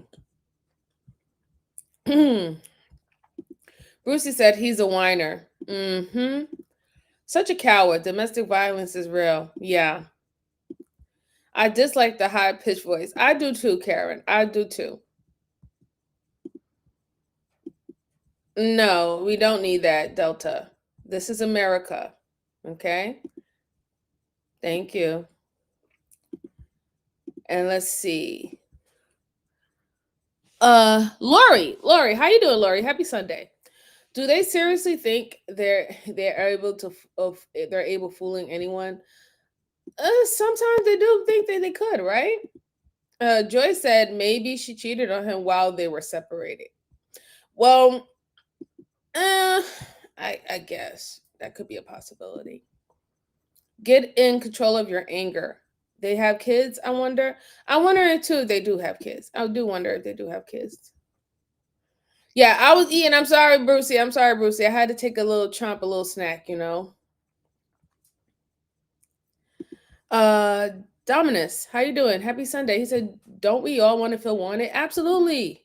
Absolutely. But it's only valuable if the person wants you, right?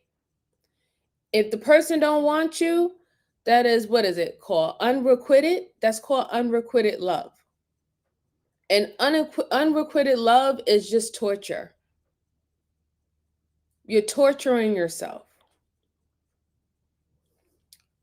It has to be on both sides.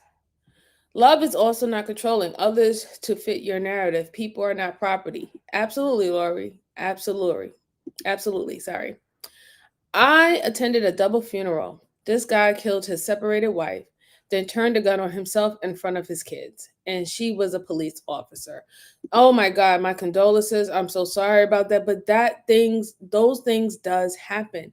And I see those things all the time because of my connection with law enforcement and what I do on a regular day basis. And it does happen.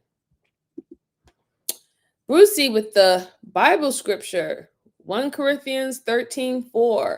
Love is patient, love is kind, it does not envy, it does not boast, it is not proud. Thank you, Brucey. Thank you, thank you, thank you. Was this an abusive relationship? We'll find out, BB Bickman. We'll find out because they have to dig into why he did this. It can't only just be oh, she was quote unquote dealing with another guy and she didn't want to be with me, right? They're going to also look into why didn't she want to be with him, right? Was he abusive? Was he verbally abusive? Was he financially abusive? Hey, did he cheat? Also, right? They're going to look into those things. Lark said it hurts if someone don't want you, but you move on. Right, it does. It really does hurt. And like I said, you're doing yourself a disservice if you're trying to hold on to someone who don't want to hold on to you. You're literally creating your own hell. But let's go on. Let's go on. Let's hear what else he has to say. Yeah, like, we just pulled over right there somewhere on Floyd. Like, and it just lost me, and it just wandered by, pulled over and it just, like, I just need to talk to you, like, real quick. So far, the fact you want to be with me or Lori not? Like, is in my head, he and then unalived she told me she cheated on me, and then, like, it just lost me, What did she tell you that she did? She told me she slept with some guy. Okay. How long have you been married to her? 3 years. How long were you with her before that?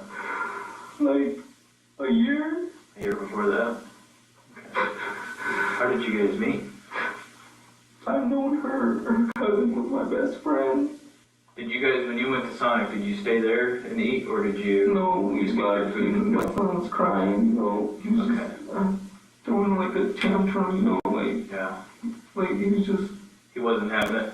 Like, I don't know, he was just, I think with everything that's been going on between me and her, he's just not the same, I think he feels everything, So, you were driving, where was she sitting at in the car? In the passenger seat. Okay, and where was your little guy at?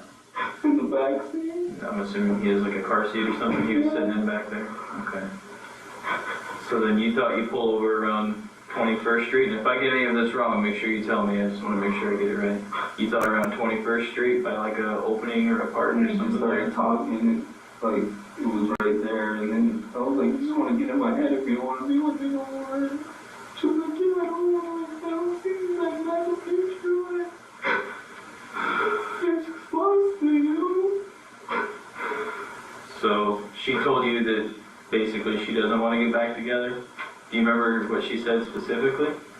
She's just like, I don't want to be with you. Like, if it's being with you, no. Like, not having sex with you, no. Like, and stuff like that. And then I lost it, and I just blacked out. Like, What do you mean you lost it? like, you're like, no, like, I know I'm suffering from PTSD and I don't remember what I did to her. Like, I don't remember anything. I just remember grabbing her and that's it. I don't remember anything else. Where did you grab her? Just grabbing from the neck.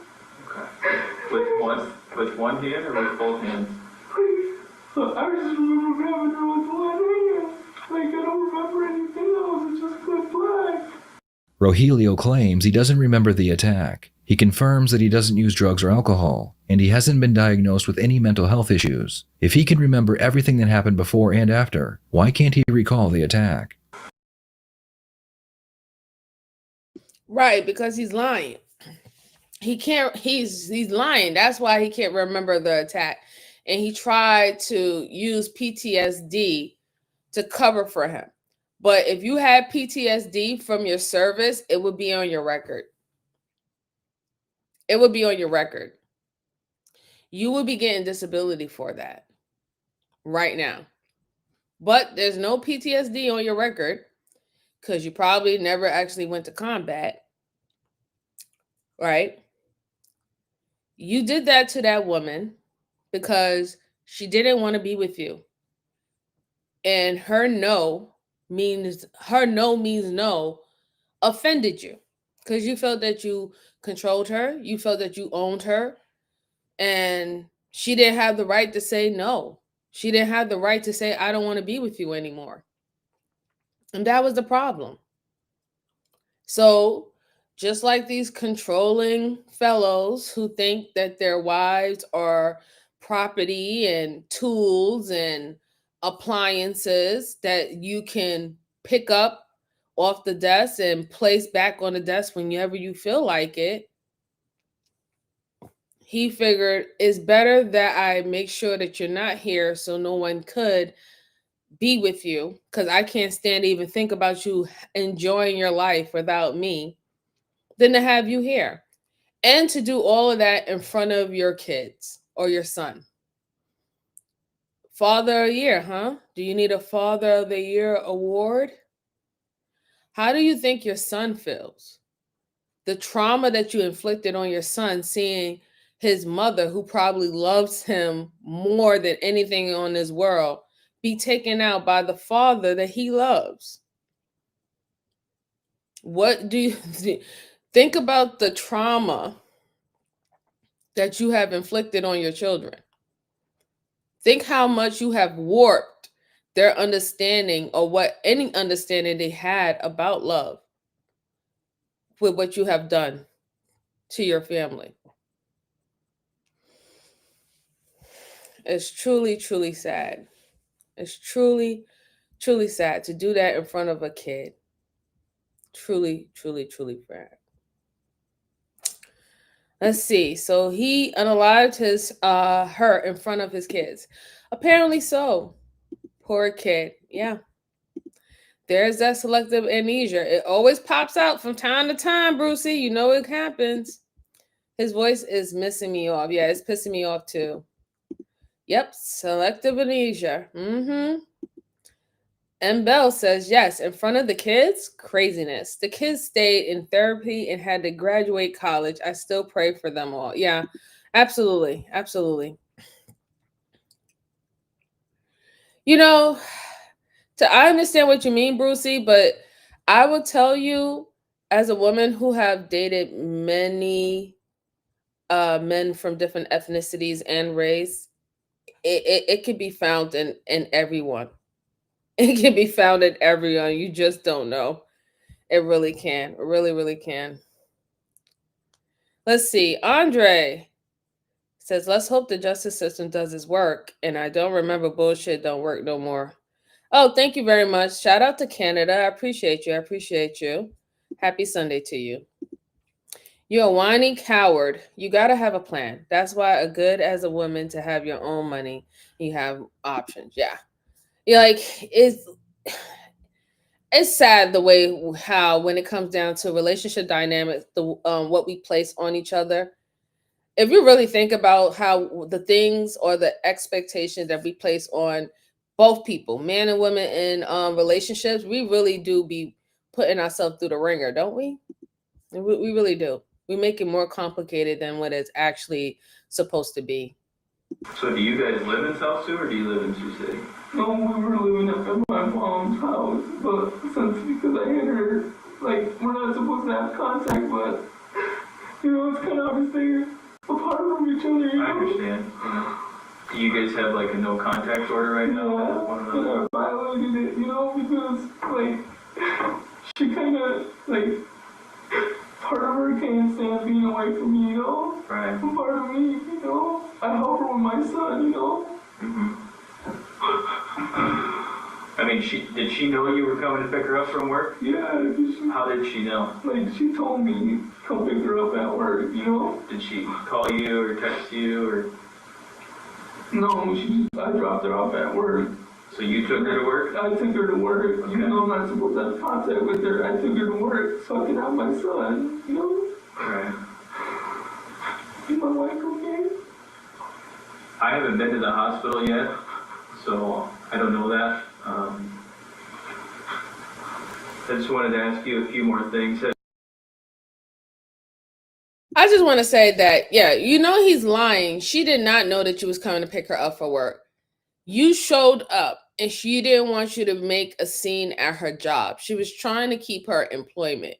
But that's what an abuser would do, right?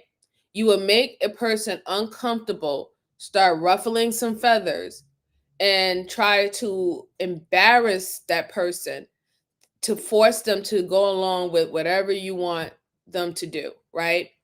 So to shut yourself up and to not make a scene at her job, she gets in a car with you. But you wasn't supposed to go pick her up from work. Why would she allow, excuse me, she has a restraining order against you and on record.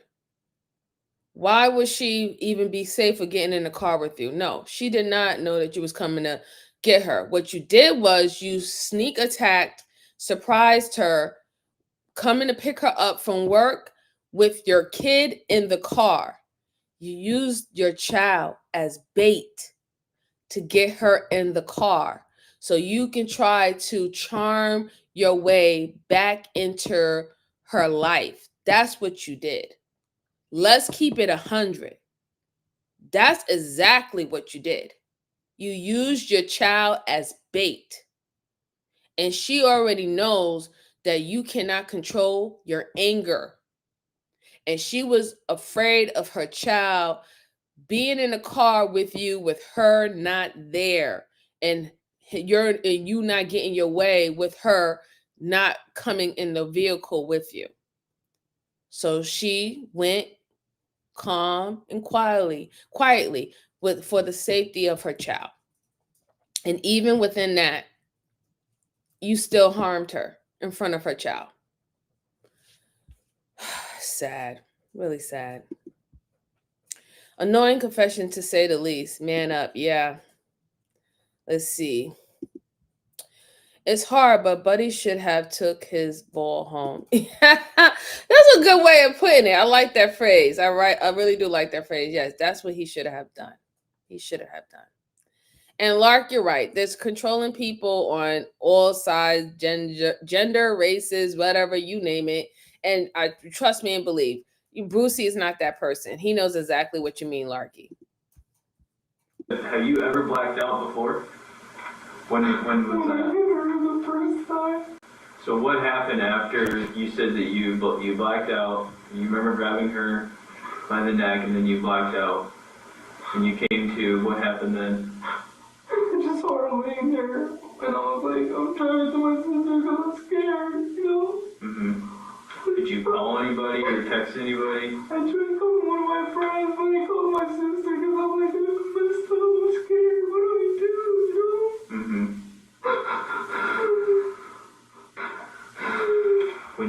When you came to, where were you at? Thank goodness for the caption, because my God.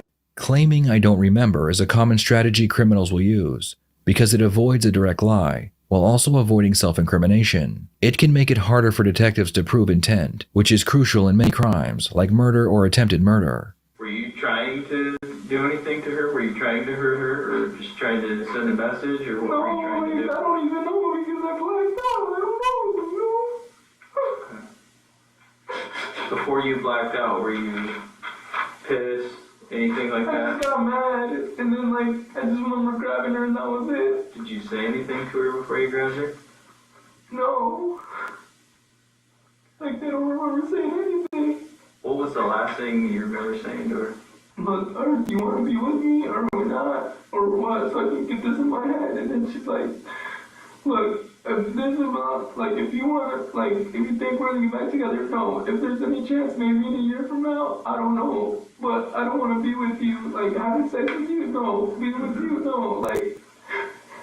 Then she told me that she slept with someone and I just lost it, you know? Did she tell you who she slept with? No. What do you mean by lost it? That's where I just remember just grabbing her and I blacked out. And I don't remember what I did. I don't even remember. I just hope she's okay. Did you grab her with both hands or just one? I just remember grabbing her with the one. With which hand? Just this right here. But I'm pretty sure I ended up grabbing her with two. I don't know because I blacked out, you know? Another detective enters the room and he asks Rogelio if he will reenact the assault. Soon, the detectives will get tired of his lies and they will become very aggressive with him. Right there. So do you have bucket seats? What's in the middle of your car? Just that one, I don't know what it is. Like where you put your stuff at and everything? Yeah. Center console? The center console. Is she sitting up or down when you guys are talking? She was sitting up. And your son's in the back? Is he in the middle? He was in the middle. Okay. Like in a baby seat type thing? Car seat. And then she tells you that she doesn't want to be with you and that she slept with a guy?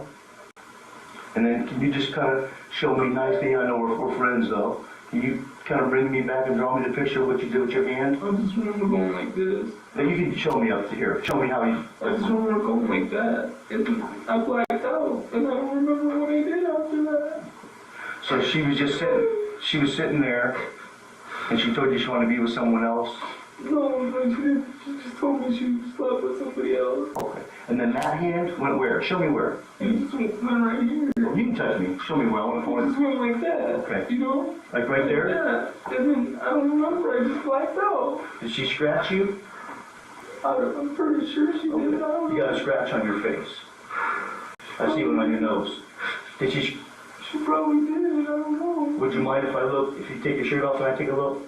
Yeah. I'm not sure. It's important to me that you show me though. But did you just do it with one hand and for how long? I just remember doing it and then that was it. Okay. And then I blacked out and I don't remember, you know? I don't remember, I really don't. When you woke up, she was laying there. She was just laying there? Yeah. Was she unconscious? I thought she was dead. You thought she was dead? Yeah. I'm getting so sick of him. I am getting so sick of him. Number one, he knows, as a Marine, he knows how long, if you are strangling someone or you put a certain amount of pressure on someone's neck, that they're going to pass out and when they're not going to have any more oxygen going to their brain. He knows that. He's been trained to know that. He's been trained to know how to unalive someone in that type of way, right? And then number two, the fact is that he said that he thought that she was dead, but you also been taught the basics of how to render aid to someone. So, Mr. I blacked out and I don't know what I did. When you came to it, you knew that she was not responsive and you didn't render any freaking aid. You should be ashamed of yourself. And I know they're getting sick of his crap too. It's really pathetic at this point. Like you really know what you did, and all the crying and all the squeaky talking and all that shit is not going to fly. PTSD is not going to save your raggedy ass. Okay? It's not going to save you, because you would not, if you had PTSD, which we know that he doesn't have it on record, it has not been diagnosed for him on record, right? But if you had PTSD, and let's say you have glimpse of going in and out due to things that you might have saw or things that you might have done, you don't jump in and jump out after quote unquote the deed is over. You kind of pretty much stay in that trance for a certain period of time, and you don't even fit the qualifications of you suffering from a PTSD episode. You don't jump into it for 5-10 minutes and then jump out. Now all of a sudden you have cognitive thought that you see that she's non-responsive on the ground, and here you say that you thought that she was dead, but you wouldn't even render aid to this quote unquote woman that is the mother of your children, and you said that you love her, right? The whole point was she didn't want to be with me, right? And I got so upset and I got so mad because she said that she didn't want to be with me. She was with someone else, but you didn't render any aid. That just shows that you were lying. You're lying through your whole teeth. And now you're just trying to find your way to just get out of trouble. That's all. Trying to chuck it up to PTSD. Nobody's buying it. Nobody's buying it at all. You choked her, but you don't remember because you blacked out. Right. Yeah, like it's really sad. It's really, really, really sad. Sounds like a little kid. Yeah, absolutely. Absolutely. That poor lady, my heart goes out to her family. Mine's too. Absolutely. It's really sad. So when you came back, she was still unconscious and you thought she was dead? Yeah, I was so scared, yo. Okay. That's when the handcuffs. Yeah, see, you had a couple scratches on your face. Was she trying to scratch you when you had your hand around her neck? I don't know, because I don't remember. Like I said, I blacked out. I don't remember anything. And then you came back? Like, yeah, and then like the second happened when the first time I hit her at my mom's house. I don't remember hitting her. I just remember hitting her twice and then I blacked out. You know? You hit her twice? I hit her twice. Oh, when you were at your mom's? Yeah, and then I blacked out. Oh my freaking God. Why is these people so dumb?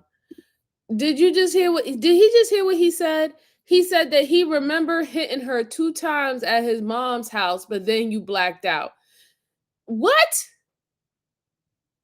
Usually people who do things, right, or are aggressive against people and they try to say that they did it and they blacked out or they saw red, they don't even remember that they did that. The fact that you said that you remember hitting her twice and then said that you blacked out, you're a fucking idiot. You're dumb.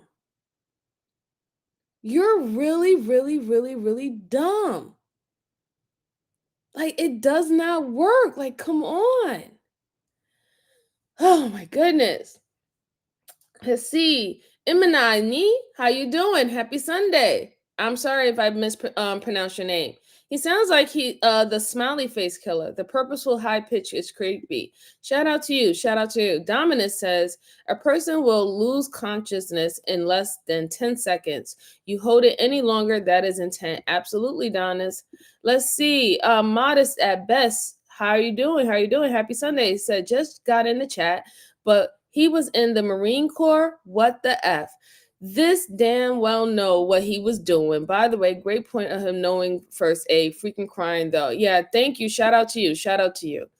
And also, there is no such thing as blacking out and blowing up. There's always a buildup. Absolutely. I agree. I agree. Did they get him to confess? They're almost there. They're almost there, Joy. Almost there. unless he's actually diagnosed with some ASPD, this is some shitty tactic. Yeah, he's not diagnosed with anything. It's been confirmed. There's nothing in his record. He doesn't have PTSD, nothing at all. And the fact is, he told on himself. If you can remember that you hit her prior, then you didn't black out. You didn't black out. Everything is, oh, I blacked out, but you remember everything before. You remember that you came to her job uninvited. You didn't notify her that you was coming to pick her up from her job. You know that you had your son in the back of the car, using your son as a tool to get her to come in the car, right? Like this guy is completely lying, and he's just using the PTSD as a way to get out of this, man.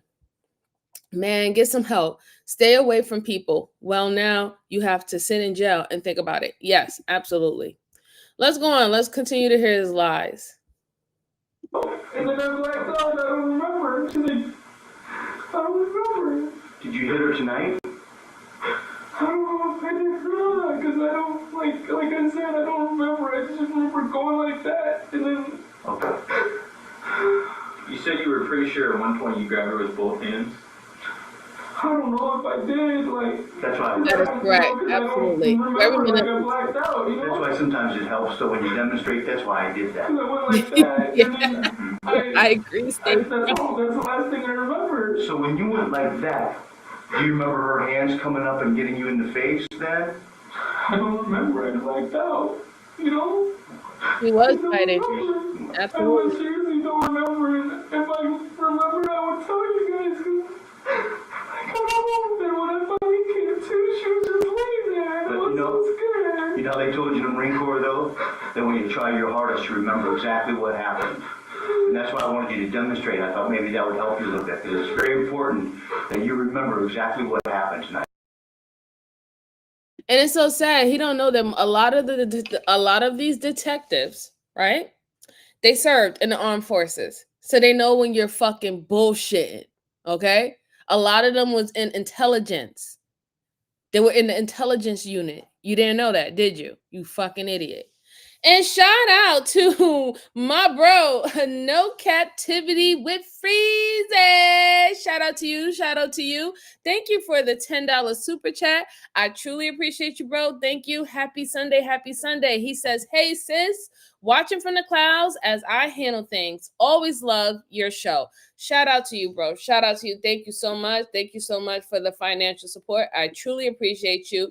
And also, thank you for sharing. Mods, if you could, can you put down Freezy's link to his channel? If anyone that's in the chat like other topics, other discussions, and also debates with some of the great people in the space of YouTube, you can go and check out Freezy's channel. He has great commentary. Is something completely different than what I do. But like I said, if you have different tastes for different things, go check out my bro Freezy channel. You'll enjoy it. So if one of the mods can put it down for me, I truly appreciate it. Truly, truly appreciate it. What? Someone needs to, someone been needed to slap him. Someone definitely needed to slap him a long, long time ago, M. Bells. Yes, absolutely. Yes. Yes, awesome. Yeah, he's awesome. He's really, really awesome. Shout out to Freezy, my bro. And you're doing a great job. I know you're working your butt off. And I know it's tough. Right? Remember? If I remember, I told you guys, you know? Does it help you when you demonstrate like that? Does it help you remember what you did? I just remember going like that. Thank you, Brucey, there. This is Freezy's channel. If y'all interested, go ahead and sign up, link up, subscribe, do all that. Great content over there, guys. Great content and debate. I just remember going like that. Like, I don't know if I squeezed or did a butt or, you know, like if I ended up grabbing her with two hands or what, you know?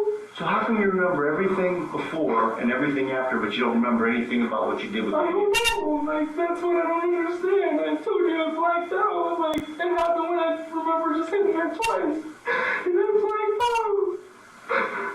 So your whole life, you've never had this happen, other than when you hit her before and this time? Yeah. So your whole life, you've never blacked out, never had any head injuries? So again, he doesn't understand that he is pretty much summing everything up as a crime of passion. It wasn't because of your PTSD. This is what he doesn't understand that the detective is trying to tell him. We see you. We read right through you, okay? It's not PTSD. You had a crime of passion. You was jealous and you was upset that no means no, and she was not going to go back to you. She wasn't going to give you a second or a third or a fourth chance for you to play in her face, act like you're a changed man, and start hitting on her again. And because you heard that she met someone else, you decided that I would rather for her not to be with anyone and be happy if she's not going to be miserable with me. And that's what you did. Because here's, like I said, the record of PTSD would have popped up, right? They would have instances while he still was serving in the Marines, knowing that he'd be blacking out, not knowing where he's at, not knowing what time of the day was, what the day is. Those things will show up. History of that, like regular civil. I'm saying if he was dealing with blackouts or sleepwalking, things of that sort, that would also pop up too. There's none of that in your record, sir. None of that. So you're trying to say that this all comes about when you want to get aggressive and violent with your wife. So that means crime of passion. That's what that means. And you're talking to people who was prior service, like they know what it is. Like, come on. So were you stopped when you say you blacked out? Were you stopped at this point? Not driving? No, I wasn't driving. Okay.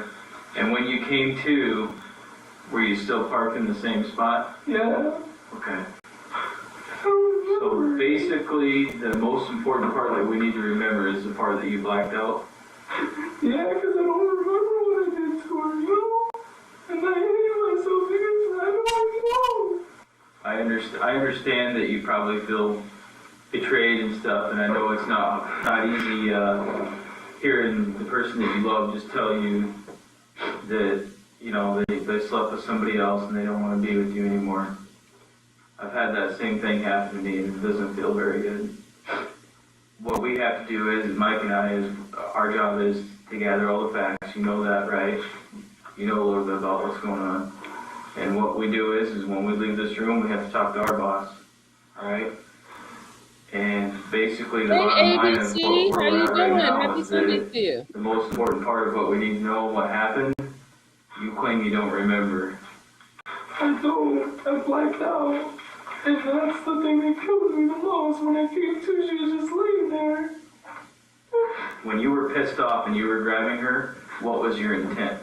Nothing. I don't know. I just remember grabbing her. I didn't have no intent to do nothing like to her, And then I blacked out. It's like, so fucking scared.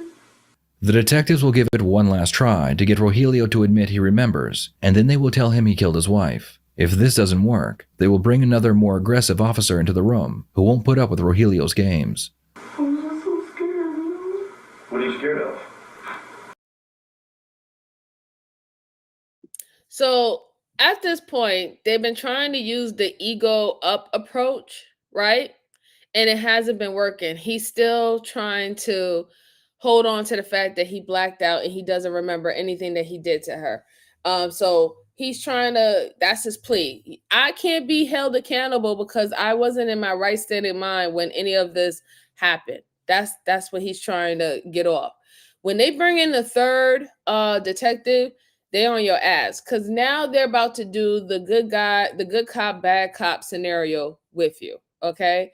They're going to lead in with someone who's going to be just as much as an alpha male to get into your shit. And you're going to be running and looking to the other detectives to see who is going to be more calm, more soothing, and more seem like they're willing to stroke your ego. And then you probably might be more vulnerable with them to give them information because you don't want to deal with the alpha male that jumps in the office.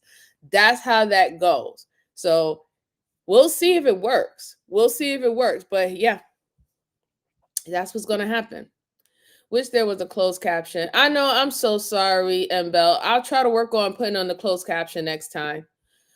Bring in the mean cop. Yes, they do. They do. He needs someone to be all up in his face like a drill sergeant at this point, because all this whining and all this, I don't know, I just blacked out. Well, what was your intent of grabbing her? I don't know, I just grabbed her and then I just blacked out. Really? So why would you grab her? Why did you grab her? I don't know why I grabbed her. What? You do know why you grabbed her. Like, stop playing. Like, stop the nonsense.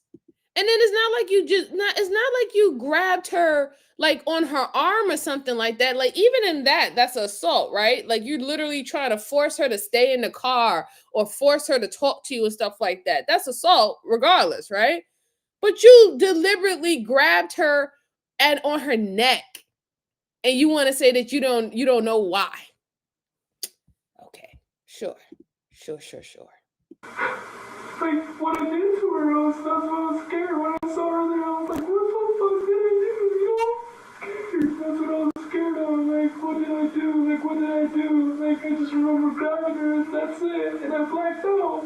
When you had your incident happen in Hubbard, was it the sheriff's office that you talked to over there? No, just a couple weeks ago. Like 2 weeks ago. You got arrested for domestic? I did. Did they talk to you about what happened?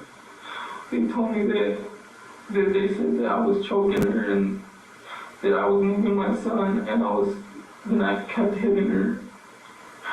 And I was like, I don't remember none of that, you know? That's what you told them? Yeah, because I just remember hitting her twice. And then when I came to, I jumped off of her. Like, that's when I came to. I just remember jumping off of her. So 2 weeks ago, you got arrested in Hubbard, Nebraska for choking her, and then tonight you choked her again? That's what you remember? That's what I remember, just... Dumb. I know, I'm sorry. I'm suffering with you guys. You're not doing it alone. Or did you learn that? I mean, when you get mad, why don't you just punch her? Why do you choke her? No, I don't know. So you're going to school to be a nurse? I want to be a nurse. So do you have any kind Hey, of Kinky, first how are aid or you? Happy medical Sunday. background Shout at out all? to you. You're absolutely right. Okay. You didn't check on her at all? You didn't see if she was check her pulse or see if she was breathing or anything? I was too scared. Like, I was scared, you know? After, like, I came to, I was like, I'm sorry, babe, and I kissed her. I was like, I'm sorry, I'm sorry. So at what point did she tell you that she slept with somebody else? Did you ask her this, or did she just tell you this? No, she just told me. Okay, but she never told you who? So she tells you this, and then what happened? And that's when I just lost it, and I just remember going like that and knowing that. Okay. The detectives examine Rogelio's body to look for any more signs of an attack. When they finish, they decide it's time to reveal his wife is dead. Unfortunately, the camera stopped recording during this revelation, but the audio was still recorded. Well, your wife's deceased. Okay? So, Rogelio. So that's why I told you that is, because now it's time for you to start thinking a little bit harder about what happened.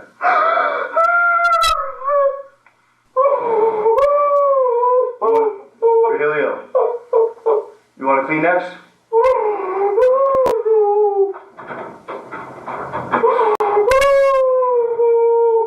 We need to know exactly what happened the whole time that you were with her. I'm sorry for your loss, but now we need to talk about it a little bit. That was so fake.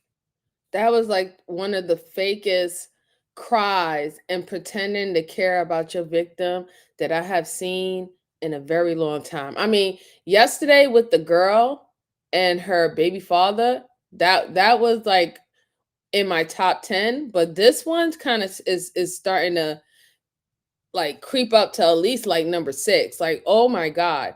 Sir, you was the first one who said that you thought she was dead. So why are you crying now when they're telling you that she's dead? That you was in fact right. You knew that she was dead. because that was your intent. So why are you doing all this now? Like, stop this. Like, stop this. Stop the nonsense. Stop the madness right now. Get on my nerves and you're frustrating my viewers. Can I get some salt, please? I'm trying to like it with a phantom. You want some salt? Yeah. What would salt do? It just goes like my mom always took salt and like, you know. I don't have any salt, man. You remember putting your hands around her neck, but you don't remember how long it took. And you did the same thing in Hubbard, Nebraska, what, a week ago, 2 weeks ago? I just hit her. I remember hitting her twice. Well, you said that you remember hitting her 2 weeks ago, but the officer and then I blacked out, okay. And they told me that they said that I choked her. So what's telling me though is every time you choke her is the only time you think you don't remember. You remember everything but choking her. Yes. I don't like. I blacked out. I just remember hitting her twice, like getting up and going pop pop. Okay. But I don't remember anything after that because they said that I choked her, that I kept hitting her. And then I got on top of her and choked her. And then I remember when I jumped off of her, that's when I came to. And all this crying and everything, right, that you're doing now, I haven't seen one tear in an hour and a half. Ain't no tears. So there was tears. Oh, this fake garbage. Start telling the truth, really, and tell us what you did. Man up now. I'm telling you, if I knew what I did, like, I would tell you guys. Yeah, I mean, obviously it's your guys' job to interrogate me. Yeah, I don't know. Exactly. I told you I blacked out and I don't remember. I just remember arguing with her. I just remember going like that. Like when I hit her last 2 weeks ago. So when I go talk to her mom and dad and tell her mom and dad that she's dead now, and they ask me what happened, I'm gonna say, oh, Leo doesn't remember. He blacked out. No, I was scared. I didn't know what to do. You have a medical background. What do you mean? You know what to do. You told me you're CPR trained. Yeah, like... So you do know. Call 911. Exactly. Why don't you call 911? Why are you trying to cover it up and call your sister or call a friend? I'm not trying to cover up anything. What? You fucking idiot. You're an idiot. Oh my God. You were the chosen one. You damn idiot. You even gave up the information that you are CPR trained. Mind you, like I said, when you're in the armed forces, you get the basic, right? The CPR. Some who, depending if they're medical and stuff like that, they get first aid training. They get training equivalent to being an EMT, right? Or a paramedic. You fucking idiot. You're a whole idiot, man. Oh my God. Bruce said he didn't say he hit her. He said he grabbed her and didn't remember. Now he hit her twice and don't remember. Well, Brucey, they're talking about what happened 2 weeks prior. See, this is why I said that he's a freaking idiot. Because 2 weeks prior, he punched his wife twice, or he hit her twice, and then he said he blacked out. And that happened at her mom's house. That's why she had the restraining order against him. So for him to say that she knew that he was coming to pick her up, that was a lie.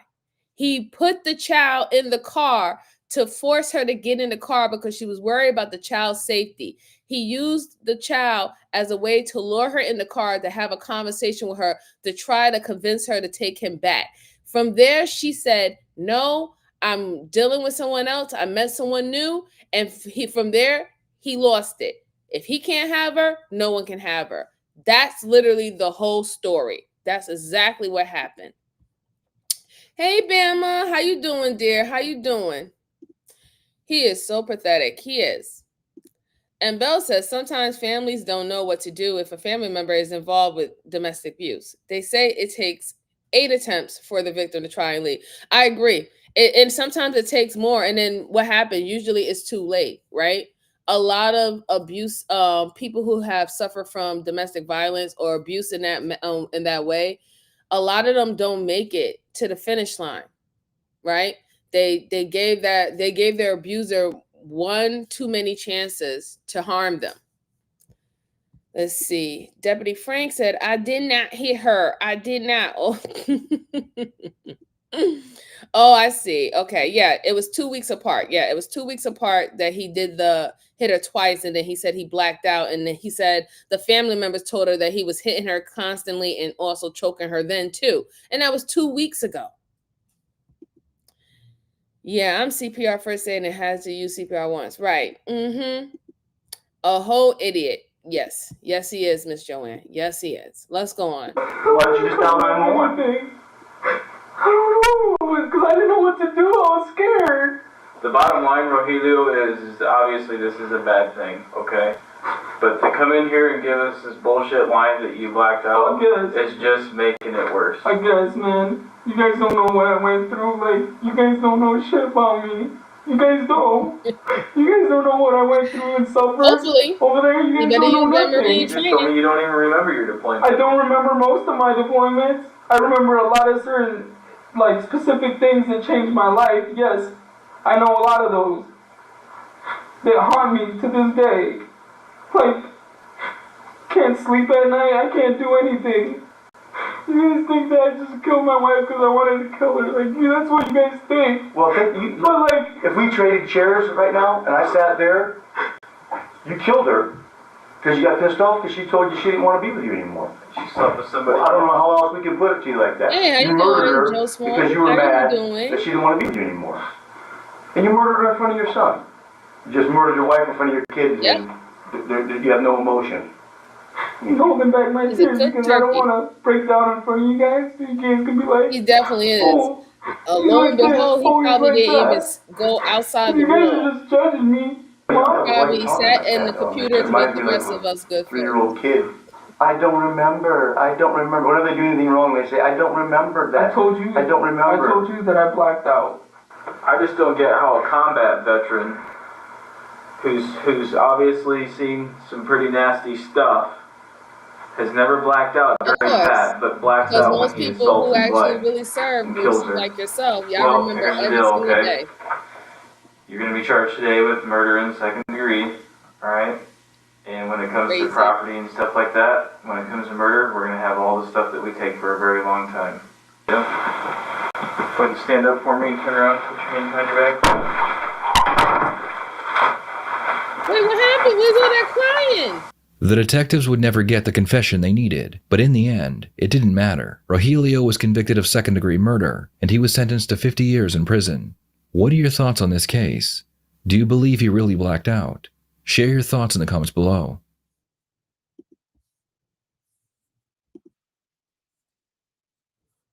No, I don't feel bad for him, and 50 years is very good for him. Serve him right.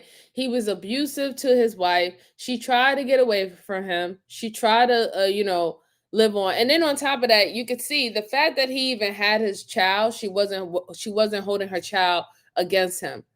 Even though he was very abusive to her, he probably wasn't abusive to his child. So she thought that at least, I don't have to worry about my child, but I have to get away from him because he's going to take out his anger and frustration out of me.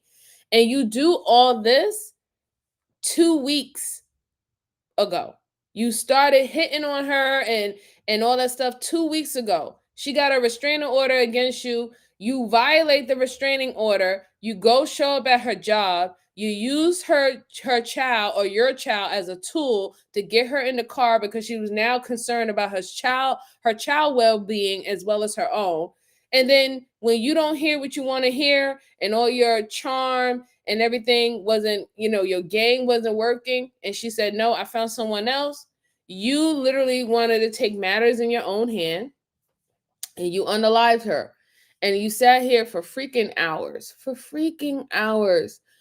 pretty much crying and whining with no tears in your eyes about you blacking out, you don't remember, and while you shouldn't be held accountable, literally threw up PTSD, literally told them in advance that you was CPR certified, but you didn't render any aid to this woman, the mother of your child, who you said that you love. Like, your actions before, during, and at the end show that you did not love this woman. You didn't love this woman. You love the fact that she was your wife. You loved the fact that you felt that you had ownership over her.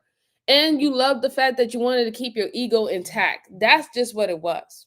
That's just what it is. It is what it is. And you're gonna have to serve the time. And it's unfortunate. I feel bad for the child, right? Because he lost two parents, right?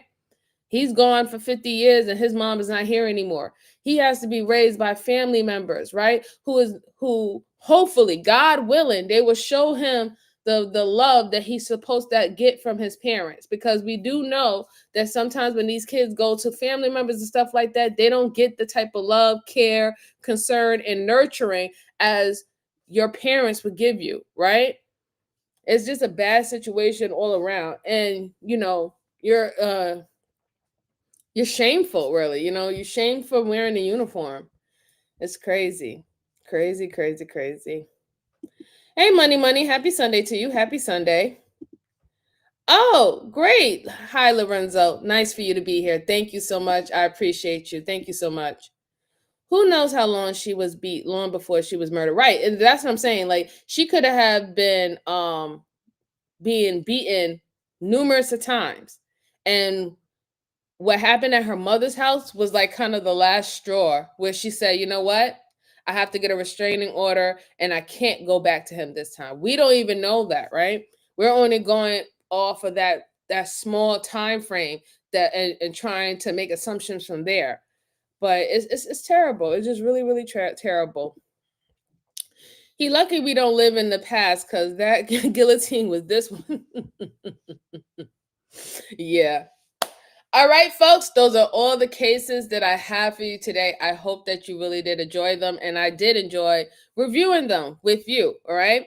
I'm going to be away from a while. You know how I get down. Hopefully, I can come back and not be away too long so I can still give out this content for you. I appreciate everyone who was able to rock out with me on this good Sunday. Y'all could have been anywhere in the world, but you decided to rock out with me, and you are truly appreciated. Shout out to everyone who gave their commentary in the chat. You would make the channel worthwhile and how I wanted it to be. And like I said, if you have any cases that you want to personally review or have review on this channel, go ahead at the end of the show, put it down in the comment section. I review them. I heart them. I truly appreciate it. And I want you all to enjoy the rest of your night and get ready for the work week. And also, it's Cyber Monday. So if you are going to participate in Cyber Monday, I hope you get the best deals that you possibly can, okay? And I will see you guys on the next one. Talk to you soon. Thank you so much. Bye-bye.